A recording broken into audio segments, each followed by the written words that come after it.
Alhamdulillah, aku baik gitu. Walau lagi sibuk akhir-akhirnya, tapi tetap bisa menyempatkan untuk melihat teman-teman semuanya. Kak Aulia gimana kabarnya kakak?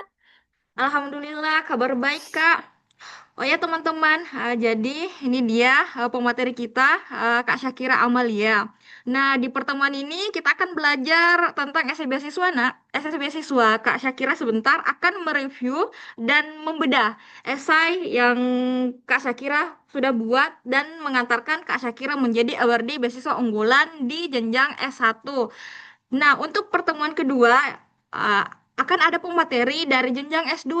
Namun, uh, pertemuan kedua ini bukan hanya untuk jenjang S2, tetapi khusus untuk semua, baik itu jenjang satu maupun jenjang S2. Dan di pertemuan kedua ini, tanggal 25 Juli nanti, kita akan fokus membahas administrasi. Nah, di grup kan ada yang bertanya tentang apa sih, Kak, yang perlu kita persiapkan berkas-berkasnya. Nah, nanti bisa dikupas nih di pertemuan keduanya, sekaligus juga di persiapan yang di pertemuan kedua ini kita akan belajar tentang wawancara. Boleh nih sambil kita meramaikan kolom chat, boleh nih juga teman-teman kasih reactionnya dong, bagaimana perasaannya hari ini bisa mengikuti Selara Masterclass.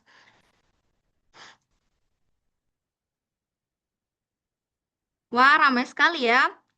Mungkin itu aja eh, pembukaan singkatnya. Oh ya, kakak lupa ya memperkenalkan diri. Jadi nama kakak adalah Kak Aulia Salman. Boleh dipanggil Kak Aul. Jadi kakak merupakan PIC dari Solara Masterclass ini. Untuk terkait dengan kegiatan-kegiatan Solara Academy dan Solara Masterclass, boleh ditanya-tanya kakak. Oke. Selanjutnya kita akan memasuki nih inti acara. Dan jangan lupa ya, teman-teman harus aktif karena nanti akan ada reward, yaitu 3 orang di sesi satu ini akan berkesempatan untuk di-review esai yang dibuat oleh tim Solara Academy. Jadi harus aktif ya. Oke, tanpa berlama-lama lagi, kita akan mulai kegiatannya. Jadi, di pertemuan satu ini, kita akan dibawakan materi oleh Kak Syakira Amalia. Kak Syakira Amalia merupakan mahasiswa Fakultas Kedokteran Universitas Indonesia tahun 2023 yang diterima melalui jalur SNBP. Nah, Kak Syakira merupakan awardee beasiswa unggulan yang juga merupakan mahasiswa berprestasi di UI, juga aktif di berbagai organisasi maupun menjadi pembicara di berbagai event. Oke, kepada waktu dan layar, Kak Syakira dipersilahkan. Oke, terima kasih banyak Kak Ya. Aulia atas transisinya juga kepada aku sudah diserahkan. Aku coba untuk izin share screen dulu ya Kak. Oke, baik teman-teman, apakah sudah terlihat di layar? Udah, boleh kasih jempolnya dong, biar aku bisa tahu. Oke, baik. Terima kasih. Nah, sebelumnya teman-teman, tadi sudah diperkenalkan ya oleh Kak Aulia. Aku sebenarnya senang sekali hari ini bisa bertemu dengan teman-teman yang sangat amat excited hadir dan menyempatkan waktunya. Pastinya aku yakin teman-teman yang hadir di sini sudah mempersiapkan beasiswa unggulan tuh menjadi salah satu wishlistnya gitu. Maka dari itu teman-teman bareng-bareng gitu gimana sih caranya kita curi start persiapan dan kupas tuntas segala hal terkait beasiswa unggulan gitu. Aku coba izin untuk mengenalkan diri sekali lagi. Teman-teman boleh aku Amalia, teman-teman atau Lia juga boleh santai aja gitu. Manggil kakak juga nggak apa-apa gitu. Nah, benar kata Kak Aulia tadi, aku merupakan awardee beasiswa unggulan di tahun 2024 gitu, teman-teman. Jadi pastinya hari ini aku akan mengajak teman-teman semua untuk tidak hanya nih mereview dari 2024 tahun aku, tapi juga melihat kilas balik tahun 2025 kemarin, bedanya apa aja sih dengan tahun 2024. Tapi sebelum itu, aku mau coba deh untuk kasih 3 aturan selama nanti akan gitu di hadapan teman-teman semua. Karena ibaratnya ini sama-sama berdiskusi ya teman-teman. Jadi aku minta nomor satu teman-teman untuk jangan takut bertanya. Ketika teman-teman ada pertanyaan nanti, karena yang tadi Kak Aulia sampaikan akan ada hadiah menarik ya. Nah, terima kasih banyak Kak Aulia dan aku harap teman-teman jangan fokus untuk nyalin, nyatat, tapi juga diingat, dipahami teman-teman. Karena akan ada banyak yang bisa teman-teman cari tahu lebih dalam setelah ini gitu. Jadi fokus ya teman-teman. Dan untuk yang ketiga, aku ingin menyampaikan kalau aku orangnya sangat suka interaksi. Jadi mungkin agak teman gitu. Oke, kalau udah paham, aku mau ombaknya dengan ini dong. Mau tahu kira-kira teman-teman dari universitas mana aja sih di sini? Ada yang dari, soalnya aku tadi lihat teman-teman ada yang masih belum ketik jurusan ada yang dari Undip. Oh, berarti dari macam-macam ya Kak Aulia ya? Iya, macam-macam, Kak. Wow. Tak Sumatera juga hadir ya Kak ya? Keren banget nih teman-teman. Oke deh. Ya, yang sudah isi kolom chat, selanjutnya aku coba untuk next. Oke, apa aja sih Kak hari ini yang akan kita bahas teman-teman? Mungkin barangkali teman-teman juga sudah terkaitnya dari Kak Aulia. Intinya kita akan bahas 5 topik utama tentang beasiswa unggulan secara overall gitu ya. Gimana sebenarnya beasiswa unggulan tuh nyari orang kayak gimana sih dan gimana caranya kita bisa dia nggak panik kalau misal tiba-tiba buka pendaftaran karena kalau nggak salah teman-teman justru ada 2 hari yang lalu kalau nggak salah saya lagi gitu jadi kayak mungkin akan ada banyak sekali informasi-informasi yang akan berdatangan gitu dan kita juga akan belajar gimana caranya teman-teman bisa mengidentifikasi apa aja red flags atau hal-hal yang bisa membuat teman-teman gugur dalam pendaftaran lalu kita akan belajar cara bikin essay dan aku akan share beberapa tips-tips yang aku harap aku tahu banget gitu sebelum daftar beasiswa unggulan gitu. Nah, aku coba next slide dulu. Kita akan sedikit kuis untuk santai-santai dulu, ringan-ringan dulu untuk teman-teman bisa mengenal beasiswa unggulan tapi dengan cara yang apa ya, ibaratnya lebih santai dan juga lebih ringan gitu untuk teman-teman. Akan ada beberapa pertanyaan, ada 3 pertanyaan aja nih Kak Aul. Boleh ya Kak Aul, aku ajak main teman-teman sebentar. Gas, Kak. Yang pertama, jadi peraturannya adalah teman-teman boleh isi di kolom chat. Kira-kira jawabannya apa ya? Aku next slide. Tulis nomor satu. Beasiswa unggulan saat ini berada di bawah Kementerian titik titik titik titik. Kira-kira jawabannya yang mana nih teman-teman? Boleh dong diramein di kolom chatnya. Waduh, ternyata ternyata ada yang jawabnya. Kira-kira apa ya? Oke deh, kalau kayak gitu, kita coba cari tahu ya. Yang mana sih sebenarnya? Tapi ada juga yang jawab Kementerian Pendidikan Tinggi, Sains dan Teknologi. Pastinya bukan C dan D ya, teman-teman. Pinter banget nih, teman-teman. Selera akademik. Oke, jawabannya kita spill. 3, 2, 1. Jawabannya adalah A. Oke, tadi siapa ya yang di atas ya? Udah banyak banget yang jawab nih. Yang A tadi yang jawab pertama ada Alia dari Unhas. Keren Kak Alia. Yeay, jadi benar ya teman-teman dari Kak Alia, kalau beasiswa unggulan saat ini berada di bawah Kementerian Kemendikdasmen yang walaupun dulunya berada di bawah Kemendikti Saintek gitu. Semenjak perubahan era 2024 kemarin sudah berubah ya teman-teman jadi Kemendikdasmen. Aku next ke slide selanjutnya kita masuk ke boleh tarik napasnya dulu untuk kita menuju ke kuis selanjutnya. Oke, menurut pedoman, kira-kira tujuan utama beasiswa unggulan apa ya teman-teman? A, B, C, atau D? Ya, ada pertanyaan bonus ya. Iya, sudah ada yang mulai jawab mungkin? Oh, udah ada. Wih, tak teman-teman semua di sini jawabannya C. Mantep deh. Kalau gitu kita spill langsung ya jawabannya. Terima kasih. Oke, betul teman-teman. Pedoman beasiswa unggulan mengatakan bahwa tujuan utama beasiswa unggulan adalah mencetak SDM unggul yang berkontribusi bagi Indonesia. Mungkin betul teman-teman bisa membantu mahasiswa membayar UKT, benar. Juga memberikan penghargaan kepada mahasiswa-mahasiswa. Dan juga bisa juga untuk memberikan bantuan biaya hidup. Tapi tujuan utamanya tetap untuk mencetak SDM unggul bagi masyarakat Indonesia. Kita next ke pertanyaan terakhir kita. Siap-siap? Oke, benar. Kapan waktu terbaik untuk memulai mempersiapkan beasiswa unggulan? Oke, sudah ada yang jawab nih. Pertama itu dari Kak Anggi Safira, jawabnya D. Wih, mantap. Berarti teman-teman mencerminkan ya, mencerminkan dari soal-soal yang ada ya di kuis ketiga. Alhamdulillah teman-teman udah mulai mempersiapkan nih. Sangat apresiasi teman-teman yang sudah meramaikan karena betul jawabannya adalah D dan aku minta teman-teman untuk ketik satu kalau kita udah siap belajar sekarang. Udah siap? Udah siap? Oke, kalau gitu kita mulai ya. Oke, terima kasih.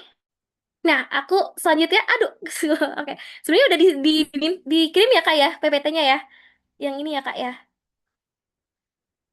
Oke, Nanti sepertinya setelah sudah. kegiatan Kak baru dikirim. Oh, telah kegiatan. Baik, Iya. kalau begitu aku minta teman-teman, aku akan hitung selama 10 detik supaya bisa men-scan dulu atau di-screenshot ditangkap layar supaya teman-teman bisa mengetahui kira-kira contoh berkas apa aja yang pernah juga sebagai referensi dari aku, termasuk ada essay aku teman-teman di dalamnya dan ada bocoran daftar pertanyaan asli wawancara BU pada saat 2024. Boleh scan dulu, aku hitung dalam hitungan 3, 2, 1. Oke, aku next slide. Nanti di akhir kita akan dapat lagi ya teman-teman. Jadi basically di sini aku sudah taruh juga beberapa hal-hal terkait UKBI juga teman-teman. Teman-teman juga bisa lihat latihan soal di dalam sini. Ada materi-materi dan juga ada beberapa file-file yang sudah coba aku compile gitu. Ada juga essay dari tahun 2025. Aku coba next slide. Oke, kita mari kita kenal maka kata sayang, kita kenal lagi sebenarnya apa tujuan beasiswa unggulan gitu. Karena secara teman-teman tidak sadar, banyak sebenarnya teman-teman tuh mendaftar beasiswa karena beasiswanya gitu. Bukan sebenarnya ditawarkan oleh pengadaan dari seperti yang sudah kita mention tadi, beasiswa unggulan berada di bawah Kementerian Pendidikan Dasar dan Menengah Republik Indonesia yang kita bisa tarik kesimpulan ada 4 keyword yang kita bisa raih dari website BU sendiri, di mana mereka menekankan keempat ini, yakni yang pertama itu adalah prestasi, yang kedua adalah potensi, yang ketiga adalah kepemimpinan, dan yang keempat adalah kontribusi gitu teman-teman. Jadi, kalau teman-teman berpikiran kalau reviewer atau lebih mencari mahasiswa yang dengan IPK tinggi, sangat besar karena daripada IPK yang tertera pada nilai website teman-teman. Bisnis unggulan tentunya juga punya banyak gitu ya teman-teman. Miss Visi dan teman-teman bisa yang pertama adalah investasi SDM dari Indonesia itu sendiri. Teman-teman jangan anggap sebagai uang saku selama kita hidup, tapi itu adalah salah satu bentuk beasiswa unggulan, salah satu bentuk eh, investasi dari Kementerian Pendidikan menciptakan masyarakat dan teman-teman.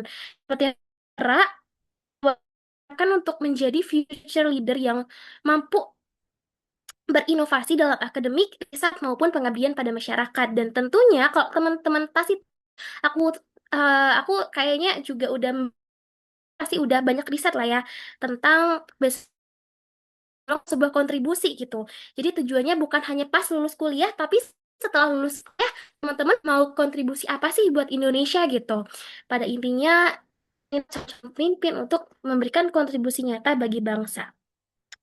Ini adalah mindset-mindset yang coba untuk aku tekankan kembali kepada teman-teman semua, karena jujur, ketika aku berada di posisi teman-teman sekalian, ketika fun fact, aku dapat beasiswa unggulan itu bukan pada saat maba, tapi pada saat semester 3. Jadi aku sekarang sedang duduk di semester 7 yang dalam artinya aku baru mengetahui bahwa beasiswa unggulan tuh ada di dunia ini gitu pada saat semester 3 gitu.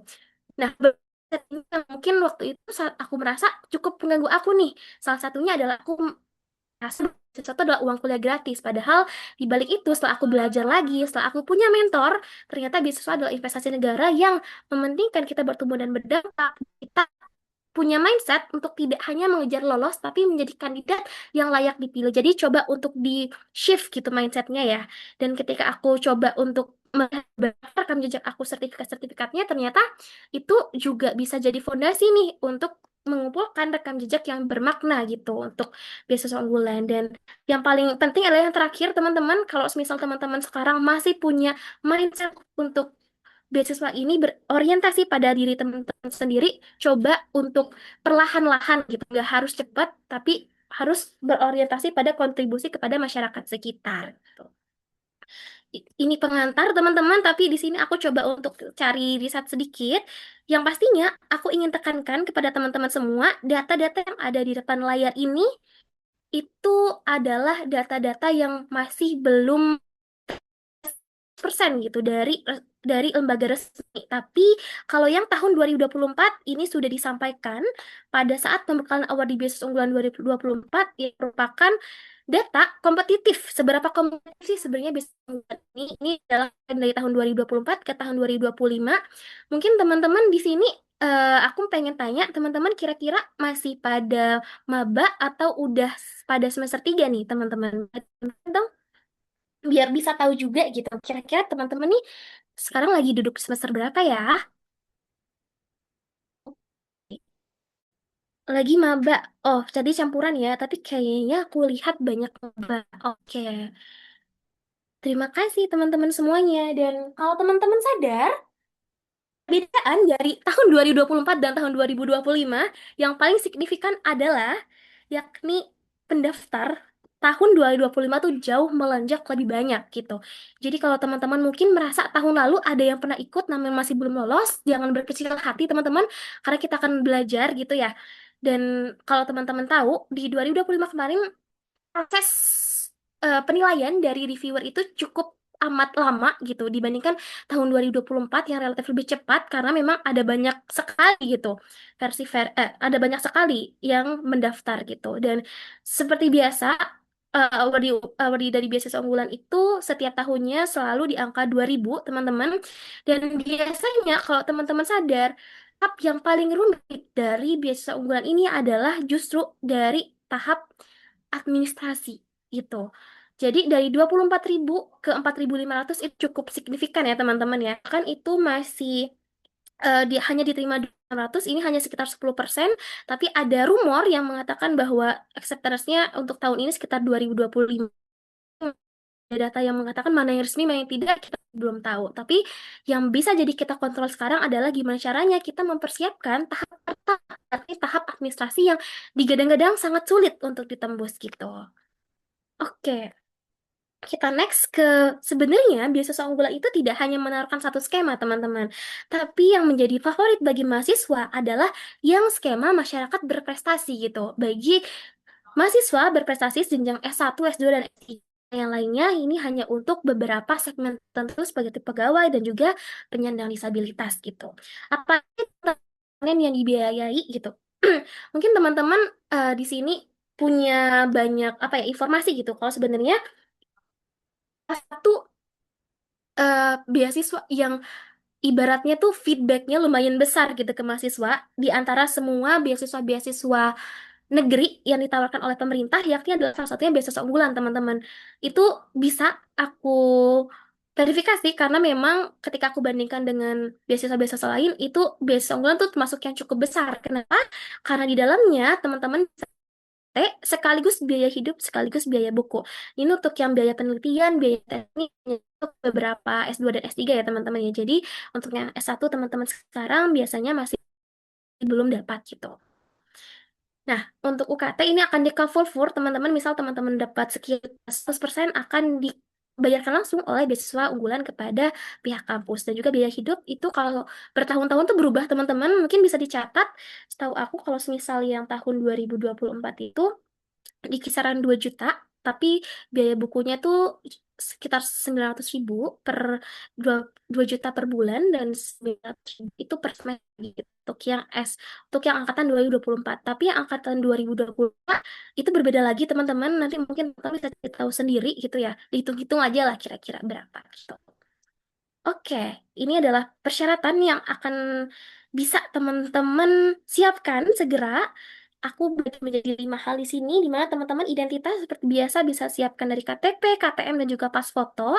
Biasanya ada syarat berlatar merah ataupun biru. Untuk yang akademik, teman-teman bisa siapkan yang biasanya, ini kalau misal teman-teman baru masuk kuliah, biasanya diminta LOA atau Letter of Acceptance gitu. Tapi bisa bisa juga setahu aku, kadang beasiswa tuh minta screenshotan. Misal teman-teman lulus SNBP gitu, nanti di screenshot aja sebagai bukti LOA-nya gitu. Dan seperti itu yang pernah aku dengar ya teman-teman. Akan diminta transkrip nilai KS terakhir ketika teman-teman itu berada di semester 3 dan juga ada tabel-tabel untuk IPK dan juga untuk prestasi teman-teman pasti diminta untuk melampirkan sertifikat prestasi, sertifikat organisasi atau volunteer dan juga bukti-bukti pendukung prestasi seperti mungkin riwayat beasiswa teman-teman dan juga pernah ditanya riwayat pengalaman kerja teman-teman bila ada gitu ya teman-teman. Dan tentunya dokumen pendukung yang bisa teman-teman siapkan di sini ada ISEI, yang nanti akan kita bahas kupas tuntas ya teman-teman, dan juga ada surat rekomendasi di mana surat rekomendasi ini biasanya diminta oleh beasiswa unggulan. Ada template-nya gitu teman-teman, jadi teman-teman bisa akses sendiri di akun laman beasiswa unggulan.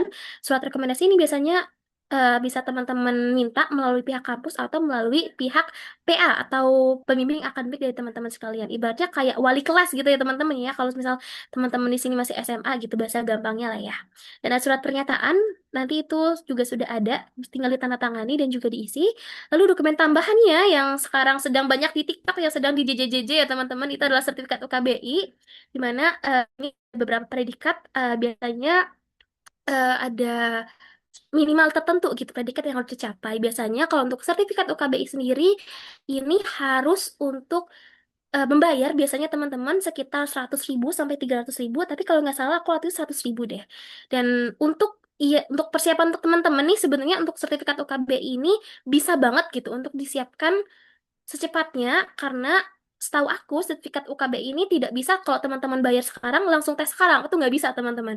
Jadi untuk sertifikat UKBI ini teman-teman harus menunggu atau kayak menjadwalkan sekitar 4 sampai 7 hari setelah teman-teman bayar gitu persyaratan dari website UKBI gitu. Nah, kalau dari aku sendiri, biasanya aku menyiapkan teman-teman satu folder khusus untuk beasiswa unggulan karena semuanya sudah aku cicil biasanya dari awal, dari yang bisa dicicil dulu seperti KTP, KTM, pas foto itu kan teman-teman udah punya ya. Jadi tinggal teman-teman buat checklistnya gitu, digunakan penamaan file yang rapi gitu dan konsisten. Juga teman-teman harus cek kembali untuk di beasiswa unggulan tuh apakah formatnya itu PDF, JPG atau PNG, karena itu juga merupakan salah satu faktor yang mungkin kelihatan kecil gitu teman-teman, tapi kalau semisal dari awal aja kita tidak terlihat kita udah pasti sangat berpengaruh gitu. Nah, juga jangan lupa untuk buat checklist dan reminder, teman-teman jangan upload di hari terakhir gitu ya, teman-teman. Walaupun kita semua manusia tuh suka yang namanya deadliners gitu ya, teman-teman. Jadi eh, mungkin bisa nih untuk sekarang dicicil-cicil dulu gitu supaya nanti kalau websitenya down, teman-teman gak panik tuh di akhir-akhir. Nah, karena temanku ada waktu itu beliau itu udah lolos gitu, oke maksudnya udah selesai semua gitu persiapannya, tapi karena gara-gara dia lupa pamit jadinya dia eh, daftar lagi teman-teman justru di tahun berikutnya gitu, yang harusnya dia menjadi, menurut aku dia cocok menjadi awal di 2023 tapi dia lolos di awal 4 seperti itu. Jadi mohon diperhatikan ya teman-teman. Di sini kita bisa lanjut ke timeline teman-teman kalau seperti yang udah teman-teman tahu. Nah, kira-kira perbedaan dari dan 2025, biasanya beasiswa unggulan tuh akan buka di sekitar minggu ketiga sampai keempat dari bulan Juli. Jadi sekarang itu adalah minggu kedua, teman-teman. Kecakan dulu sabuk pengamannya karena kita akan segera memasuki timeline antara kalau misal 2024 dibuka Juli, kalau 2025 14 sampai 27 gitu. Ini bisa teman-teman ketahui juga, beberapa timeline juga yang sudah aku dapatkan bisa teman-teman baca lagi nanti ya. Pada akhirnya, di sini ada 2 tahap yang harus teman-teman tahu. Tahap pertama adalah tahap administrasi dan IC ya. Sementara tahap 2 adalah tahap wawancara gitu. Dan ketiga, ini sudah langsung ada pembekalan dan juga penandatanganan kontrak. Nah, paling yang bikin deg-degan dikit tuh pas waktu nunggu pengumumannya, teman-teman. Jadi jangan khawatir. Yang penting teman-teman tetap doa, konsisten, dan juga minta restu orang tua. Oke. Kita lanjut ke kira-kira apa sih yang bisa teman-teman siapkan sekarang gitu. Di sini aku sudah bagi jadi 5 poin, di mana ini adalah yang pertama, teman-teman jangan lupa karena sesungguhnya persiapan beasiswa tuh bisa teman-teman mulai dari bahkan teman-teman sejak SMA gitu, ikut lomba, ikut volunteer, organisasi, kepanitiaan, proyek sosial, atau teman-teman misal di kampusnya ada yang riset atau PKM, boleh banget itu untuk teman-teman kumpulkan satu persatu portofolio teman-teman. Dan juga jangan lupa, ini yang paling banget orang-orang sepelekan. Karena biasanya kalau kita udah menang sesuatu atau kita udah mencapai suatu posisi gitu di organisasi, kita sering untuk lupa ngerapin CV atau teman-teman bahkan sekarang ada yang masih belum punya CV. Jangan lupa teman-teman untuk di-scan seluruh sertifikat yang teman-teman punya. Dan kalau bisa, teman-teman udah mulai nyicil nih prestasinya dalam bentuk Excel atau Notion, di mana teman-teman bisa mencatat kira-kira teman-teman nama prestasinya apa, tahunnya tahun berapa, diselenggarakan oleh siapa, bidangnya dalam bentuk apa, karena itu semua akan dimasukkan ke dalam website beasiswa unggulan. Dan itu menurut aku sangat takes time ya teman-teman ya. Ada banyak hal yang aku recheck satu persatu karena waktu itu aku lupa gitu untuk merapikan portofolionya secara rekap melalui Excel gitu teman-teman. Dan juga ini sebagai reminder jangan lupa untuk teman-teman membangun personal branding karena pada intinya akan ada banyak hal yang ditanya oleh reviewer karena kalau kita membangun personal branding kita dengan baik, kita akan lebih mudah sebenarnya teman-teman untuk membangun cerita dalam diri kita. Ini juga salah satunya penting untuk melatih gimana cara kita berstorytelling dan juga tentunya ini nyambung juga teman-teman kepada norma 4 yakni kita bisa nyicil untuk mulai menulis essay gitu teman-teman. Di mana essay ini kita akan bedah nanti ya teman-teman. Pada intinya kita bisa teman-teman untuk ingat-ingat lagi kira-kira adakah satu momen hidup teman-teman yang menjadi titik balik hidup teman-teman mulai dari situ aja gitu. Jadi tips pertama dari aku untuk menulis essay adalah sebenarnya cukup diem. Ingat-ingat kira-kira teman-teman di hidup tuh udah melalui apa aja gitu. Sebenarnya itu udah suatu modal yang cukup untuk bisa menyiapkan diri sebenarnya. Karena nggak banyak teman-teman yang justru memundur-mundurkan kayak procrastinating atau kayak apa ya bahasa Indonesia ya? Kayak mundur-mundurin gitu. Kayak suka nunda-nunda, astagfirullahaladzim, nunda-nunda bikin essay karena kayak nggak tahu apa yang mau ditulis gitu. Jadi setidaknya kalau teman-teman ingat teman-teman dulu pernah mengalami hidup apa aja itu ditulis teman-teman, ditangkap idenya dan juga jangan lupa yang kelima tadi siapkan dokumennya. Dan next, jangan lupa teman-teman juga sebenarnya aku sangat suka gitu ketika ada akademi-akademi atau ada komunitas-komunitas seperti Solar Academy yang juga bersedia gitu untuk membagikan ilmu kepada teman-teman semua karena ini adalah salah satu sarana kita untuk saling berbagi gitu. Ibaratnya kan komunitas gitu ya teman-teman ya. Ini boleh dicatat juga teman-teman beberapa website atau beberapa informasi yang coba aku waktu itu sering lihat tuh sebenarnya selain website resmi nomor satu bisa dicatat website resmi bahasa unggulan dan juga ada pedoman panduan pendaftarannya. Aku juga biasanya tuh sering ngestoknya melalui itu teman-teman forum dari Awardee Beasiswa Unggulan. Hampir tiap hari tuh aku cek kayak kira-kira ini ada info apa lagi ya. Takut banget ada pengumuman gitu dan lain sebagainya. Dan juga sebenarnya kalau misal media sosial kita bisa teman-teman gunakan seperti Instagram, YouTube. Kalau aku sih seringnya lewat TikTok ya teman-teman, TikTok atau lewat ini X atau ya Twitter atau X gitu. Biasanya kalau di Twitter atau X itu sering banget tuh teman-teman untuk kita eh, sesi-sesi diskusinya gitu. Jadi aku harap teman-teman jangan tinggal diam, teman-teman jangan mau ketinggalan dari yang lain karena pada akhirnya kita yang akan berjuang buat diri kita sendiri gitu. Oke, oh iya satu lagi. Aku ingin teman-teman punya mindset kalau semisal eh, eh, sebenarnya salah satu yang paling penting untuk ditanya adalah awardee dan juga alumni BU tahun sebelumnya, teman-teman. Karena mau bagaimanapun mereka yang udah nyemplung duluan gitu ya, teman-teman ya. Jadi teman-teman misal punya teman di dunia nyata atau di real life gitu, atau misal teman punya teman jauh gitu, nggak apa-apa di reach out aja teman-teman untuk tanya gitu. Kira-kira boleh nggak ya kasih tips buat CV, buat wawancara dan lain sebagainya. Karena ini penting banget punya mentor sebenarnya. Jadi di saat ini pentingnya punya mentor teman-teman. Kalau aku pun sendiri, aku punya mentor itu namanya adalah beliau namanya Kak Fikri teman-teman. Kalau teman-teman tahu salah satu apa ya mentor aku itu Kak Fikri, aku temuin itu di Twitter teman-teman. Waktu itu aku lagi minta review mockup dari wawancara di mana pada saat bareng beliau, aku bener-bener kayak diajarin satu-satu gitu. Jadi aku harap teman-teman jangan sungkan, jangan ragu karena kita pun juga Kak Aul dan teman-teman di sini pasti gak ragu gitu untuk membagikan tips terkait dengan beasiswa gitu teman-teman. Aku next, oke. Aku mau interaksi juga nih sama teman-teman. Kira-kira teman-teman boleh tuliskan angka 1, 2, 3, 4, 5. Kira-kira penyebab gagal beasiswa yang paling sering itu yang nomor mana ya teman-teman ya? Apakah karena isinya kurang kuat? Ataupun nomor 2, dokumennya tidak lengkap atau terlambat? Atau 3, tidak menunjukkan visi misi yang jelas? Yang keempat, terlalu fokus pada prestasi? Atau kelima, justru tidak memahami tujuan beasiswa? Oke, ada yang jawab 1, ada yang jawab 3, ada yang jawab 2. Yang mana yang bener ya? Beda-beda ya, teman-teman. Oh iya, kalau semuanya betul. Betul banget, pinter banget nih Kak Nazar nih. Pikirannya sangat out of the box ya. Bener, bener banget. Lucu lagi. Bener banget katakan Nazar. Sebenarnya semuanya harus ya, harus lengkap ya, harus sempurna gitu. Nah, tapi kalau untuk yang biasanya paling menyebabkan gagal teman-teman, aku ingin sharing juga ya pada teman-teman sekalian. Ini pernah diungkapkan secara resmi teman-teman oleh pihak dari Puslabdik Kemendikdasmen gitu. Jadi dari pihak Puslabdik Kemendikdasmen pernah menyatakan di suatu artikelnya yang berjudul Kenali 5 Penyebab Gagal Meraih Beasiswa, yakni tak sedikit pendaftar gagal meraih beasiswa karena tidak mampu menulis resume atau essay dengan baik gitu.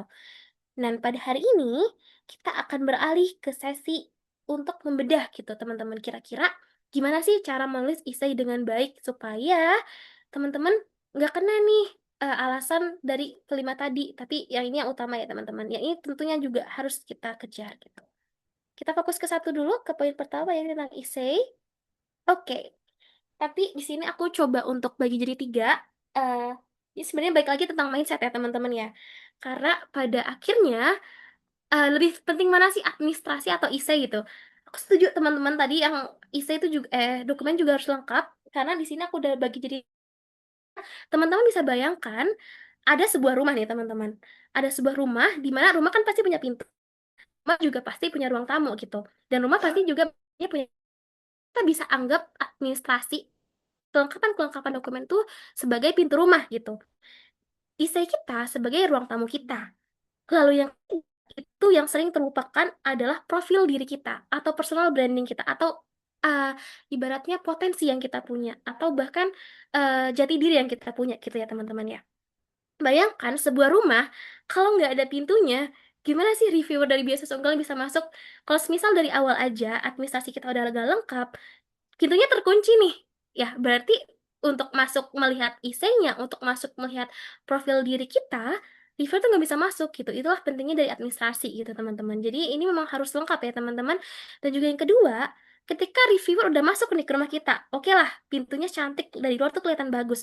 Tapi ketika reviewer tok tok tok tok masuk buka pintunya, ternyata walaupun di luarnya bagus, pintunya dari emas segala macam, ternyata ruang tamunya kok kotor gitu, kok kayak nggak seindah di luarnya. Itu adalah kita bisa ibaratkan sebagai isei. Jadi ruang tamu adalah tempat pertama reviewer mengenal teman-teman semuanya.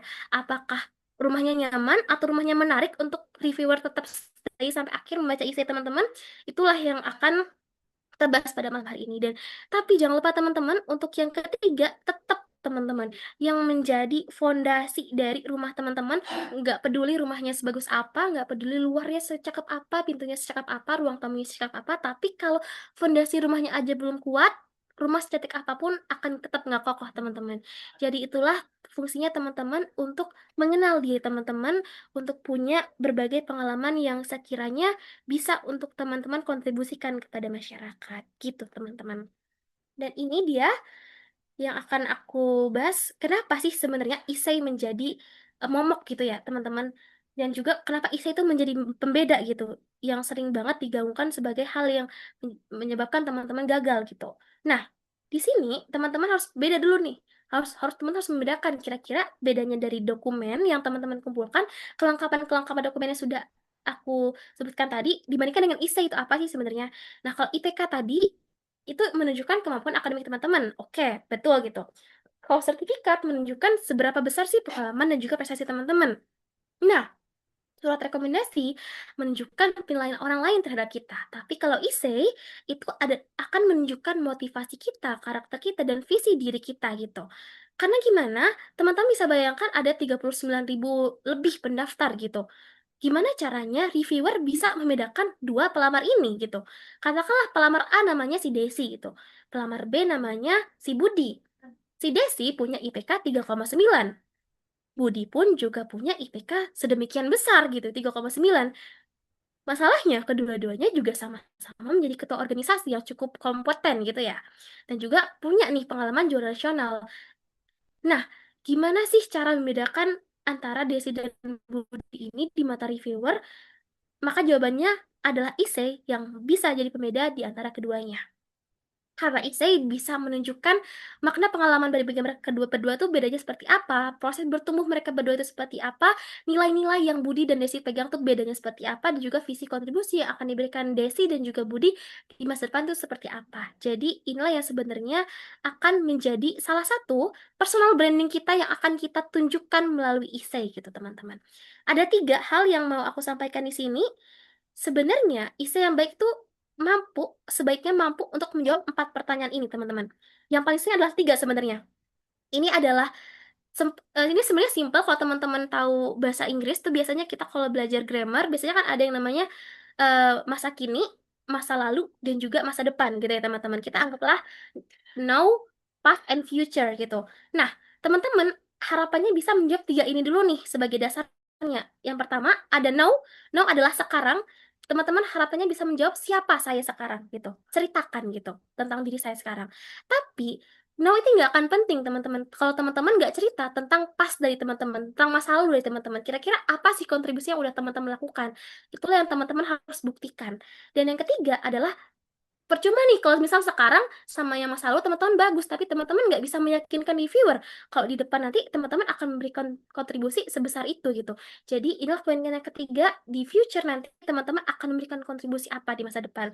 Pegang tiga ini teman-teman, karena itulah yang menjadi landasan eh, kita semua biasanya untuk menuliskan essay. Dan yang keempat sebenarnya bisa teman-teman tambahkan, ini biasanya jarang dibahas, kira-kira apa yang membuat teman-teman tuh berbeda dengan awardee lain ataupun dengan pendaftar lain. Teman-teman bisa cantumkan itu di beasiswa juga. Oke, kita bisa lanjut ke sini. Oke, ini sebenarnya rangkuman dari yang tadi. Kira-kira kalau kenali dirimu, tunjukkan bukti nyata dan juga tunjukkan arah dan kontribusi. Basically sebenarnya teman-teman kalau teman-teman mau tahu proses aku menulis essay, proses menulis essay aku selama 7 hari, dan dalam 7 hari itu kalau teman-teman bisa untuk bayangkan 7 hari kan panjang, anggap lo dari Senin Selasa sampai Minggu gitu, dari Senin sampai Sabtu aku nggak ngapa-ngapain, aku fokus sama yang nomor satu, aku kenali diri aku gitu. Jadi sebenarnya pada hari ketujuh aku benar-benar udah menulis essay itu dengan lengkap gitu, karena aku menghabiskan 6 hari aku untuk benar-benar diam dan juga meminta feedback dari orang lain, kira-kira apa sih, siapa sih kamu mengenal diri aku gitu. Dan itu bisa menjadi bekal juga untuk teman-teman, karena nggak jarang teman-teman stuck nulis essay, karena kalau kata mentor aku adalah penyebab utama orang-orang itu stuck untuk nulis essay adalah mereka belum kenal sama diri mereka sendiri. Gimana caranya teman-teman nulis essay tentang diri teman-teman, tapi teman-teman belum kenal diri teman-teman sendiri. Teman-teman bisa lakukan itu dengan contohnya bisa teman-teman journaling, teman-teman juga bisa untuk meminta feedback dari orang lain, ataupun teman-teman juga minta kira-kira refleksi diri. Siapa sih diri teman-teman yang akan teman-teman ceritakan gitu di essay. Jangan lupa untuk tadi teman-teman udah dilampirkan portofolionya, itu teman-teman tunjukkan bukti nyatanya, dan juga jangan lupa untuk teman-teman sebagai pemimpin untuk diri sendiri itu menunjukkan arah dan kontribusi. Kira-kira teman-teman di masa depan ingin menjadi apa? Oke, sekarang adalah waktunya untuk kita membedah essay, teman-teman. Kita coba untuk lihat ini. Oke, ini aku coba untuk share screen lagi. Sebelum itu, aku mungkin akan coba hitung 1 sampai 10 lagi, teman-teman ya. Boleh untuk teman-teman scan. Mungkin untuk Kak Aul mungkin juga bisa dibantu ya, Kak, untuk memberikan eh, PPT aku gitu. Terima kasih banyak Kak Aul atas bantuannya. Untuk teman-teman juga bisa scan, di dalam sudah ada essay aku, dan kita akan coba bahas satu-satu malam ini. Oke, aku hitung dari 5, 4, 3, 2, Satu. Oke. Aku anggap teman-teman sudah men-scan semuanya dan kita akan lanjut membahas ITB. Oke. Sebagai refreshing aku ingin teman-teman ini apa namanya? eh, Pengen tahu dong progres teman-teman. Kira-kira ada nggak sih yang udah sempat tulis essay gitu? Kira-kira boleh deh aku minta satu pertanyaan yakni kira-kira dari teman-teman apa sih kendala yang menjadi penyebab teman-teman susah nulis essay kira-kira? Ada yang udah. Wow, oke. Sempat tapi belum di proofread. Oke, ada lagi nggak? Kira-kira apa sih teman-teman sekarang kendalanya untuk nulis essay? Kalau boleh tahu nih. Sudah tapi belum masif, Kak. Susah di bagian prestasi yang buat ragu. Oke, sedang on progress. Oke, siap teman-teman. Kita akan coba ya bahas pelan-pelan malam hari ini. Karena yang pertama kita akan mulai untuk bahas dari struktur terlebih dahulu teman-teman.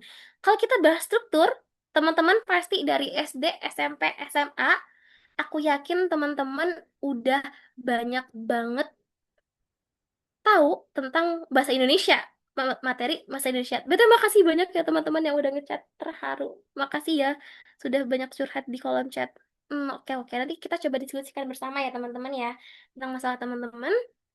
Tapi kita mulai tadi yang aku bilang siapa ya? Oke, teman-teman pasti tahu di bahasa Indonesia, di materi bahasa Indonesia kita udah tahu kalau misal suatu struktur eh, suatu struktur karya ilmiah gitu biasanya kita tuh terdiri dari tiga teman-teman. Ibarat kita burger gitu ya, ada penutup, ada penutup, ada pembuka, ada isi, ada penutup gitu ya teman-teman ya.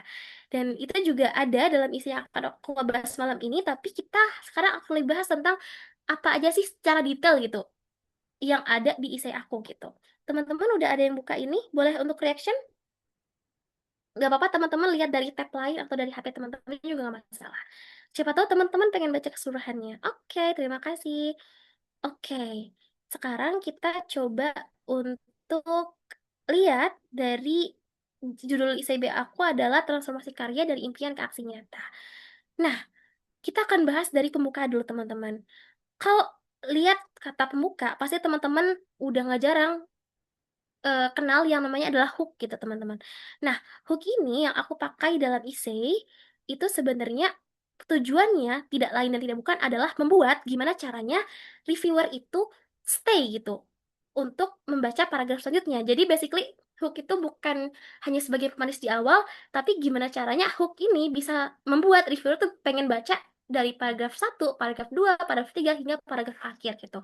Nah, biasanya sekilas ICBU tuh biasanya punya formatnya sendiri, teman-teman. Biasanya ICBU tuh biasanya pengen kita sekitar 2.000 kata. Nah, 1.500 maaf teman-teman.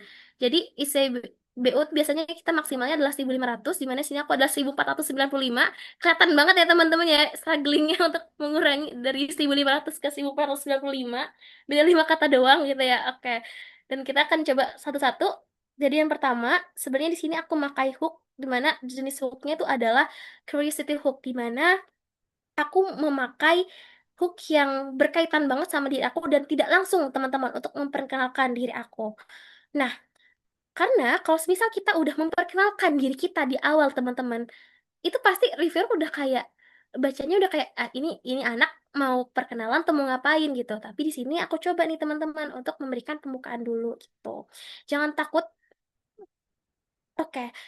Nah, kalau teman-teman tahu di sini aku menceritakan tentang diri aku itu sampai ke kalimat kedua gitu. Sebenarnya apa sih yang dicari dunia? Gumam seorang gadis SD berusia 12 tahun yang kala itu sedang meracau jenius selepas berperang dengan soal latihan olimpiade matematikanya. Mungkin terdengar seperti sok puitis gitu ya teman-teman ya. Tapi percayalah, ini hooknya sudah aku pikirkan selama 12 jam gitu dan hook ini eh apa ya namanya teman-teman? Berusaha gitu untuk tidak terlalu bertele-tele gitu. Nah, barulah aku lanjut dari pembukaan ini itu ke kalimat ketiga aku yang memperkenalkan diri aku gitu. Memperkenalkan diri aku ini habis bikin penasaran di depan, barulah aku kasih tahu siapa konteks siapa aku ini. Dan juga aku juga kasih tahu kalau aku merupakan mahasiswi Fakultas Kedokteran Universitas Indonesia dan aku to the point, aku berasal dari Kabupaten Sampang dan aku langsung mention kira-kira untuk sepanjang essay, aku akan membawakan tentang apa sih? Ya, aku bawakan tidak jauh dari Indeks Pembangunan Manusia terendah di Jawa Timur. Di mana di bawahnya aku akan hubungkan dengan status aku sebagai mahasiswa kedokteran dan juga cita-cita aku sebagai seorang guru gitu ya. Dan setelah aku memperkenalkan diri sebagai uh, mahasiswa yang berasal dari Sampang, aku lanjut ke poin yang di sini teman-teman. Ketika aku udah memperkenalkan diri aku, jadi udah ada tiga konteks utama. Yang pertama aku kasih hook, yang kedua aku kasih perkenalkan diri aku, dan yang ketiga aku memberikan personal value dari diri aku di sini. Nah, di personal value dari aku di sini, aku tuh dibandingkan aku bilang aku orang yang berdampak, aku lebih milih untuk nunjukin prinsip hidup aku dulu teman-teman dengan cara apa yang memang menjadi core value aku dalam hidup aku gitu.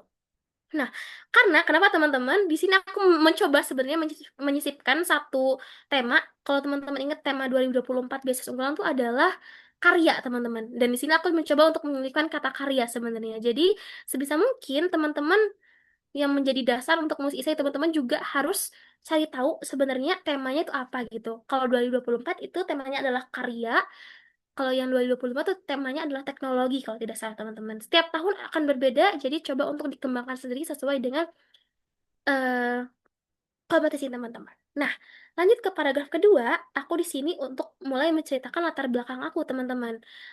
Nah, setelah aku menceritakan latar belakang aku menceritakan story aku sebagai anak yang memiliki latar belakang keluarga berkarir di bidang pendidikan gitu. Di sini aku kayak ibaratnya aku pengen buat kata-kata Inggrisnya tuh kayak reverse psikologi gitu kayak gimana ceritanya aku yang punya cita-cita sebagai guru gitu. Justru aku masuk nyemplung ke dunia kedokteran gitu. Nah, itu akan nyambung ke sini aku ke poin 1.5 di mana turning pointnya walaupun aku punya cita-cita sebagai seorang guru di mana keluarga aku juga mayoritas sebagai seorang guru tapi ternyata sekarang aku terjun di profesi yang nggak pernah aku bayangkan yakni profesi kedokteran gitu teman-teman. Inilah turning point dan menurut aku semua isi itu harus punya gitu turning point karena jangan sampai isinya tuh datar dari awal sampai akhir nggak ada konfliknya gitu katakanlah teman-teman kalau misal dalam storytelling gitu. Nah, di sini aku kayak kalau misal teman-teman nge-reverse gitu dari yang awalnya guru jadi dokter harus ada transisinya dong. Aku tahu transisinya di mana sih? Aku tahu transisi di sini teman-teman. Di mana aku mengkoneksi antara dokter dan guru menggunakan bahasa Latin, yakni dokter yang artinya mengajar dalam bahasa Indonesia. Jadi terciptalah benang merah di sana. Jadi juga yang biasanya menjadi salah satu faktor teman-teman kesalahan di essay adalah kadang antar paragraf ataupun antar kalimatnya itu nggak nyambung teman-teman. Jadi pastikan kalau teman-teman lihat essay teman-teman itu nyambung setidaknya satu sama lain gitu. Kalau misal dibaca enak lah kata kalau dibaca. Nah, setelah dari situ, nyambunglah sudah dari yang awalnya aku cita-cita sebagai guru, jadi aku cita-citanya sebagai dokter yang menempuh program studi pendidikan dokter Universitas Indonesia.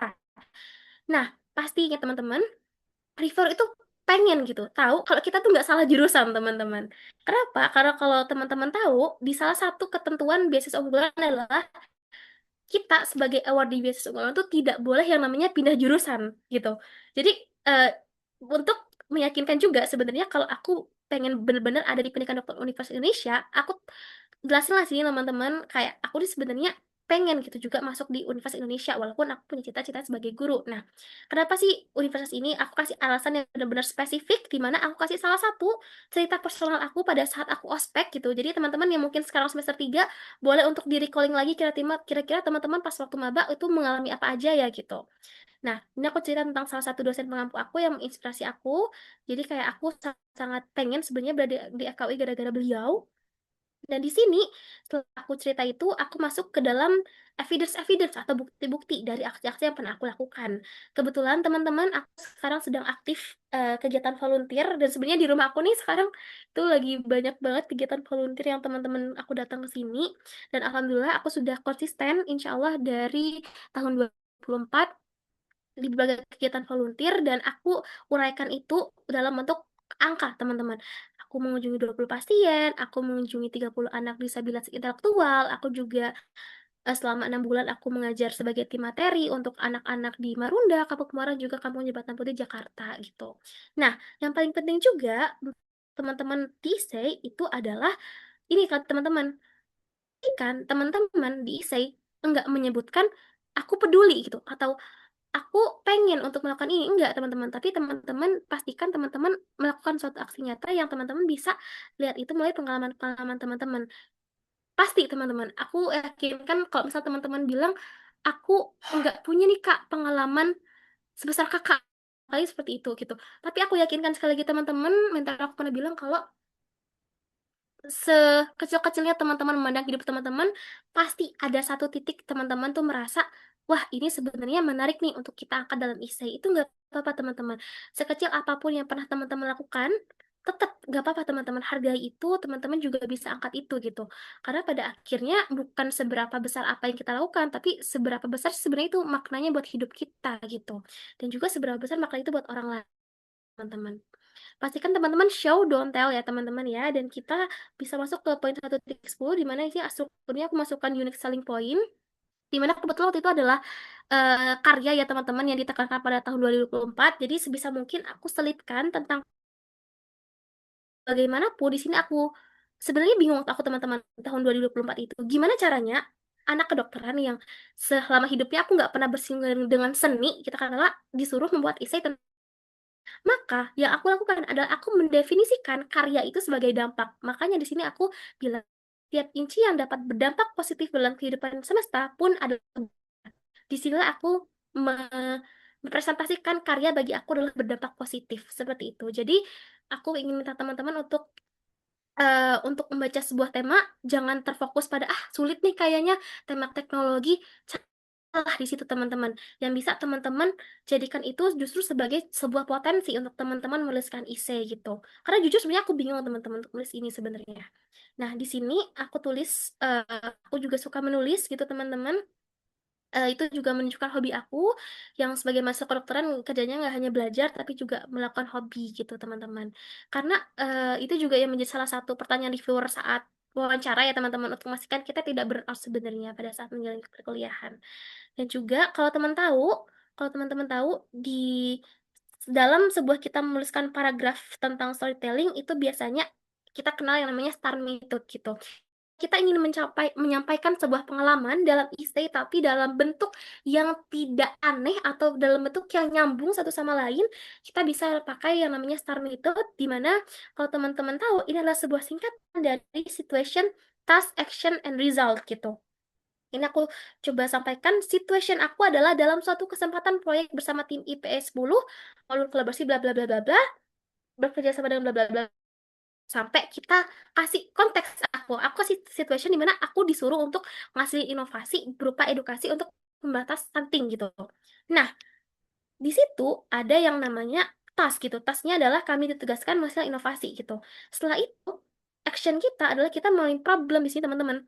Dan juga kita bisa lakukan serinci-rincinya action kita pada saat itu tuh apa. Kebetulan aku ngelampirnya salah satu website karya aku, yakni websitenya adalah namanya Lasti teman-teman, di mana karya aku di sini aku jelaskan secara rinci di sini. Dan juga aku kasih tahu kira-kira result apa aja sih yang aku dan teman-teman itu bisa untuk kasih ke warga-warga di daerah Jakarta Utara di sana gitu. Nah, ini sekilas tentang STAR. Teman-teman nanti mungkin bisa lebih jelasnya, bisa riset atau research sendiri di sosial media ataupun Google teman-teman, karena sudah cukup banyak sekali contohnya. Dan juga pada saat ini, nah setelah eh, tadi kita menggunakan STAR method untuk menjelaskan pengalaman aku menggunakan yang namanya reflection. Di reflection ini jangan lupa, karena poin utama dari yang beasiswa unggulan minta pada kita adalah bagaimana kita bisa merefleksikan diri kita gitu. Dan juga kita bisa lanjut ke sini teman-teman. Aku membawa stunting ini jadi sebisa mungkin dari aku tuh linear teman-teman. Jadi yang awalnya aku bercita-cita sebagai guru, aku masuk FK akhirnya, lalu aku bertemu dengan dokter Friska, lalu aku suka ikut volunteeran, lalu aku juga membuat website tentang stunting. Itu semua akan nyambung ke akhir di mana aku melihat ternyata di kondisi sekitar aku, terutamanya di Kabupaten Sampang, itu punya 12 desa yang diantaranya menjadi lokus stunting. Itu bisa aku identifikasikan sebagai problem identification yang menjadi salah satu future aku, atau yang menjadi salah satu plan of action aku, di mana di sini aku juga jelaskan dengan data yang mungkin aku sangat sulit mendapatkan data, sudah aku coba untuk elaborasikan. Dan di sini aku punya yang namanya problem identification yang aku jelaskan menggunakan metode SPQR. Kalau teman-teman tahu di sini biasanya di skripsi atau di riset atau di PKM biasanya kita menyusun latar belakang itu menggunakan metode SPQR. SPQR artinya SPQR situation, problem, question, and resolution itu aku gunakan SPKR di sini, lalu juga di sini aku menyusun plan of action itu menggunakan metode SMART, di mana metode SMART ini adalah metode singkatan juga teman-teman, di mana itu singkatannya adalah specific, measurable, achievable, relevant, dan juga time bound-nya jelas gitu. Di mana di sini aku menyebutkan maka ini adalah eh, komitmen aku dalam 5 tahun ke depan. Aku ingin buat sebuah komunitas di mana prinsipnya adalah ini dan juga langkah-langkahnya gimana aku spesifikkan di sini. Aku akan mengintervensi kelompok-kelompok rentan dan juga aku berfokus kepada Kabupaten Sampang ini spesifik dan kita udah punya juga relevansi di sini di mana kita akan relevansinya dengan melakukan berkolaborasi supaya ini juga lebih efektif juga melakukan pelatihan dan juga spesifik melalui berbagai tiga kegiatan utama ini teman-teman. Dan aku juga tambahkan di akhirnya aku merujuk pada SDG gitu. Aku juga tambahkan evidence-evidence yang dapat mendukung argumen aku di sini dan alhamdulillahnya teman-teman aku tuliskan di ICIBU ini aku sendiri adalah yang saat ini sedang aku lakukan di Kabupaten Sampang. Jadi satu pun tepat setelah aku diterima beasiswa unggulan, alhamdulillahnya aku juga sudah berhasil untuk menciptakan sebuah komunitas offline teman-teman di Kabupaten Sampang. Namanya adalah Kancah Lentera. Kalau teman-teman di sini ada yang mungkin dari Jawa Timur atau mungkin ada yang dari Madura sama dari aku dari Kabupaten Sampang. Ya, aku adalah salah satu dari pendiri dari Kancah Lentera, di mana ini adalah salah satu impian aku atau visi aku dalam aku wujudkan dalam dunia nyata gitu. Kalau ditanya apakah yang dituliskan dalam visi ini harus dilakukan atau tidak, jawabannya adalah tidak, teman-teman. Karena tidak wajib sebenarnya untuk teman-teman menjalankan apa yang menjadi visi teman-teman di sini. Tapi aku pernah untuk bertanya kepada siapa namanya? Kepada wawancara, interviewer. Pada saat wawancara, aku bertanya seperti ini, teman-teman. Karena aku tahu visi yang aku bawakan di sini mungkin rasa-rasanya bagi Amalia 2 tahun yang lalu mungkin cukup berat gitu. Maka aku bertanya pada saat itu kepada interviewer, Bapak, apakah visi yang kita tuliskan pada essay itu harus dijalankan dan apakah ada pemantauannya? Dan di situ reviewernya jawab tidak ada gitu. Kita akan serahkan kalian sebagai kalian yang sudah berkomitmen juga untuk melaksanakan kontribusi itu. Jadi di saat itu mungkin aku tidak merasa tertekan, jadi mungkin aku lebih bisa rileks untuk menjalankan semuanya dan alhamdulillahnya tetap terlaksana sesuai dengan apa yang sudah aku rencanakan di aktivitas ini. Juga ini adalah segmen-segmen kegiatan aku juga yang alhamdulillahnya udah terlaksana. Minta doanya teman-teman untuk bisa secara berkelanjutan.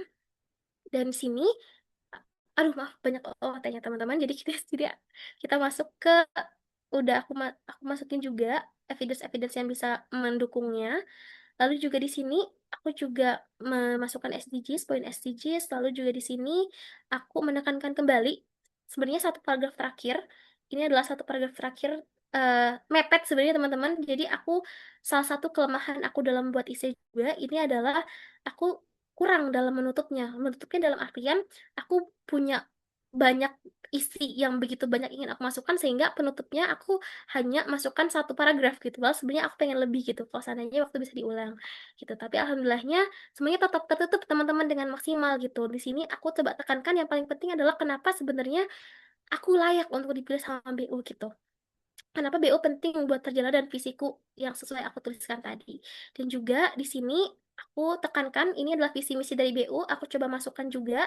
Ini ada dalam websitenya mimpi besar dari Indonesia Emas 2045 melalui peningkatan pelayanan kesehatan bla bla bla bla sesuai dengan eh, apa namanya relevansi aku dalam dunia kedokteran dan juga di sini aku masukkan full circle ending aku di mana kalau teman-teman ingat tadi di awal ada kalimat aku dalam essay yang berkata sebenarnya apa sih yang dicari di dunia ini dan aku tutup dengan sepenuh hati mengimplementasikan bla bla bla bla akhirnya saya menemukan jawaban dari kalimat pertama essay ini jadi sebenarnya ini mentok teman-teman jadi ya udah saya tulis demikian gitu tapi alhamdulillahnya eh, semuanya sudah tertutup dengan lengkap seperti itu dan sekarang kalau teman-teman tahu, di sini masih banyak banget kekurangan-kekurangan teman-teman. Kalau teman-teman bisa lihat, eh, di sini aku sudah tulis di poin 3.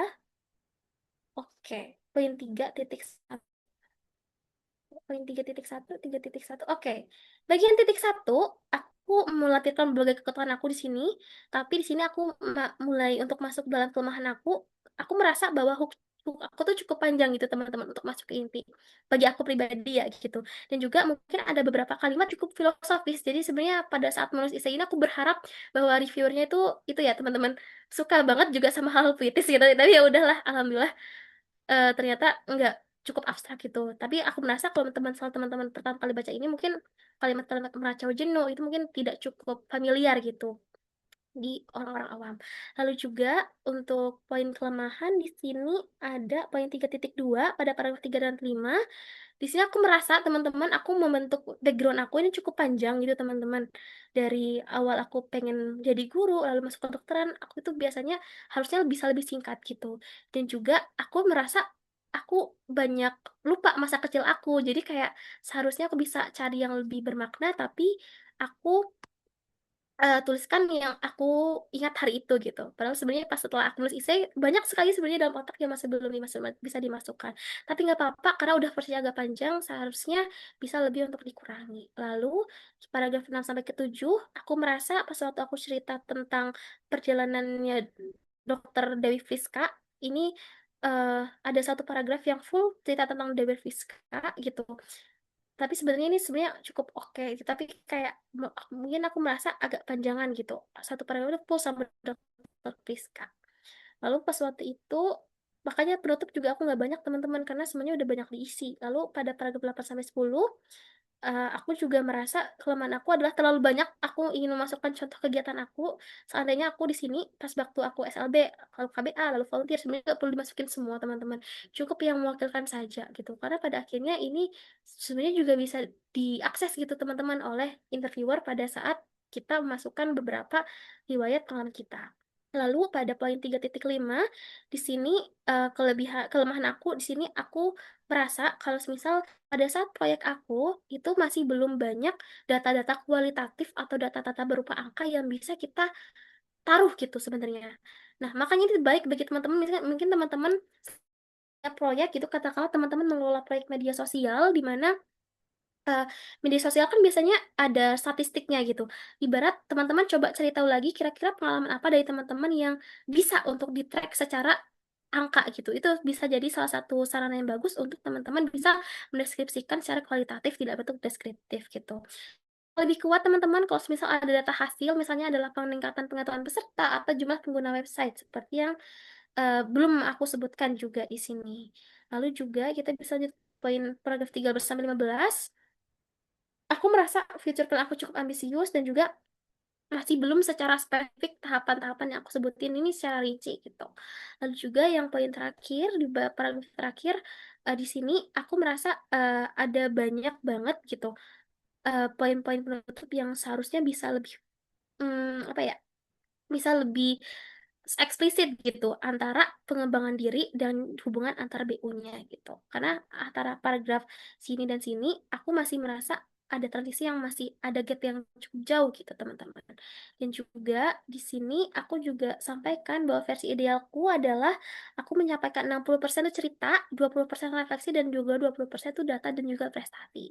Jadi harapannya teman-teman jangan terlalu banyak datanya karena kalau banyak datanya nanti jadi karya ilmiah ya teman-teman bukan esai pribadi tapi kalau misal kebanyakan refleksinya biasanya teman-teman kenapa harus 60% cerita dan 20% refleksi kalau teman-teman tahu sekarang di kehidupan kita ada yang namanya AI ya teman-teman ya dan kalau teman-teman tahu AI kalau teman-teman nggak memanfaatkan AI dengan baik misal teman-teman hamilkan ceritanya 30% maka refleksi yang akan dibuat AI ini akan sangat banyak jumlahnya teman-teman gitu. Jadi harapannya refleksi ini benar-benar pure ideal dari hati teman-teman. Teman-teman juga merefleksikan dirinya dengan secara betul-betul dari cerita teman-teman. Jadi itulah pentingnya tadi teman-teman mengenal diri, tuliskan cerita-cerita yang bermakna bagi teman-teman untuk dapat teman-teman refleksikan dalam porsi 20% ini. Seperti itu teman-teman dari aku dan juga di sini oke, aku sudah coba teman-teman untuk bandingkan dengan essay yang pernah aku lihat juga. Jadi sini kalau teman-teman tahu di jeda yang aku kasih itu adalah ada juga salah satu contoh essay 2025. Ini adalah salah satu contoh BU angkatan 2025 tentang teknologi, teman-teman. yang aku dapatkan dari internet dan ini milik Kak gitu.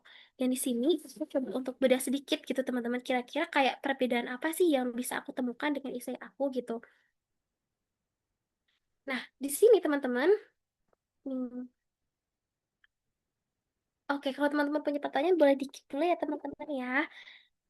Oke, di sini teman-teman, kalau teman-teman lihat di sini aku menilai dengan diri aku pada bagian beliau ini sangat konsisten gitu teman-teman menceritakan tentang teknologinya. Fun fact, Kak Jevia ini adalah mahasiswa kedokteran juga, tapi menurut aku ini tahun 2025 tuh cenderung lebih susah ya teman-teman ya, karena gimana caranya nih kita menyambungkan itu semua dengan teknologi. Tapi menurut aku Kak Jevia berhasil teman-teman untuk membawakan itu, karena yang tema beliau bawakan sangat konsisten.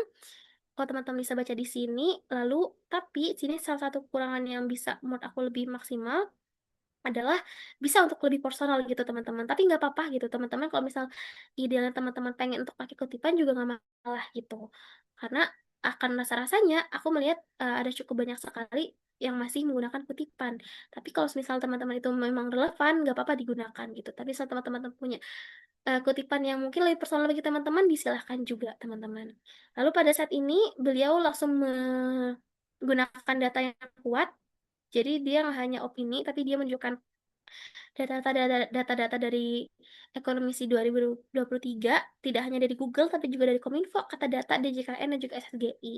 Jadi lebih kredibel teman-teman waktu itu beliau menuliskannya. Lalu aku merasa pas waktu, tapi kekurangannya teman-teman di bagian sini aku merasa ada cukup banyak sebenarnya data yang dimasukkan sebelum beliau memperkenalkan diri gitu. Jadi seandainya aku menjadi beliau mungkin akan aku taruhkan perkenalannya di atas gitu. Tapi menurut aku sudah cukup bagus secara overall teman-teman. Oh, jadi teman-teman bisa eksplor lebih lanjut ya, gitu. Karena sepertinya sudah sangat overtime. Kita bisa lanjut ke sesi-sesi berikutnya dengan teman-teman gitu ya, supaya teman-teman juga bisa lebih enak gitu sesi sharingnya. Mungkin aku bisa kembalikan ke tes ini dan oke, oke. Terima kasih Aku banyak dengar. Kak Amalia sudah ngasih insight, udah bedah esainya secara detail. Nih peserta udah dapat gambaran ya tentang persiapan BU gimana. Boleh dong kasih reaction terbaiknya ke Kak Amalia?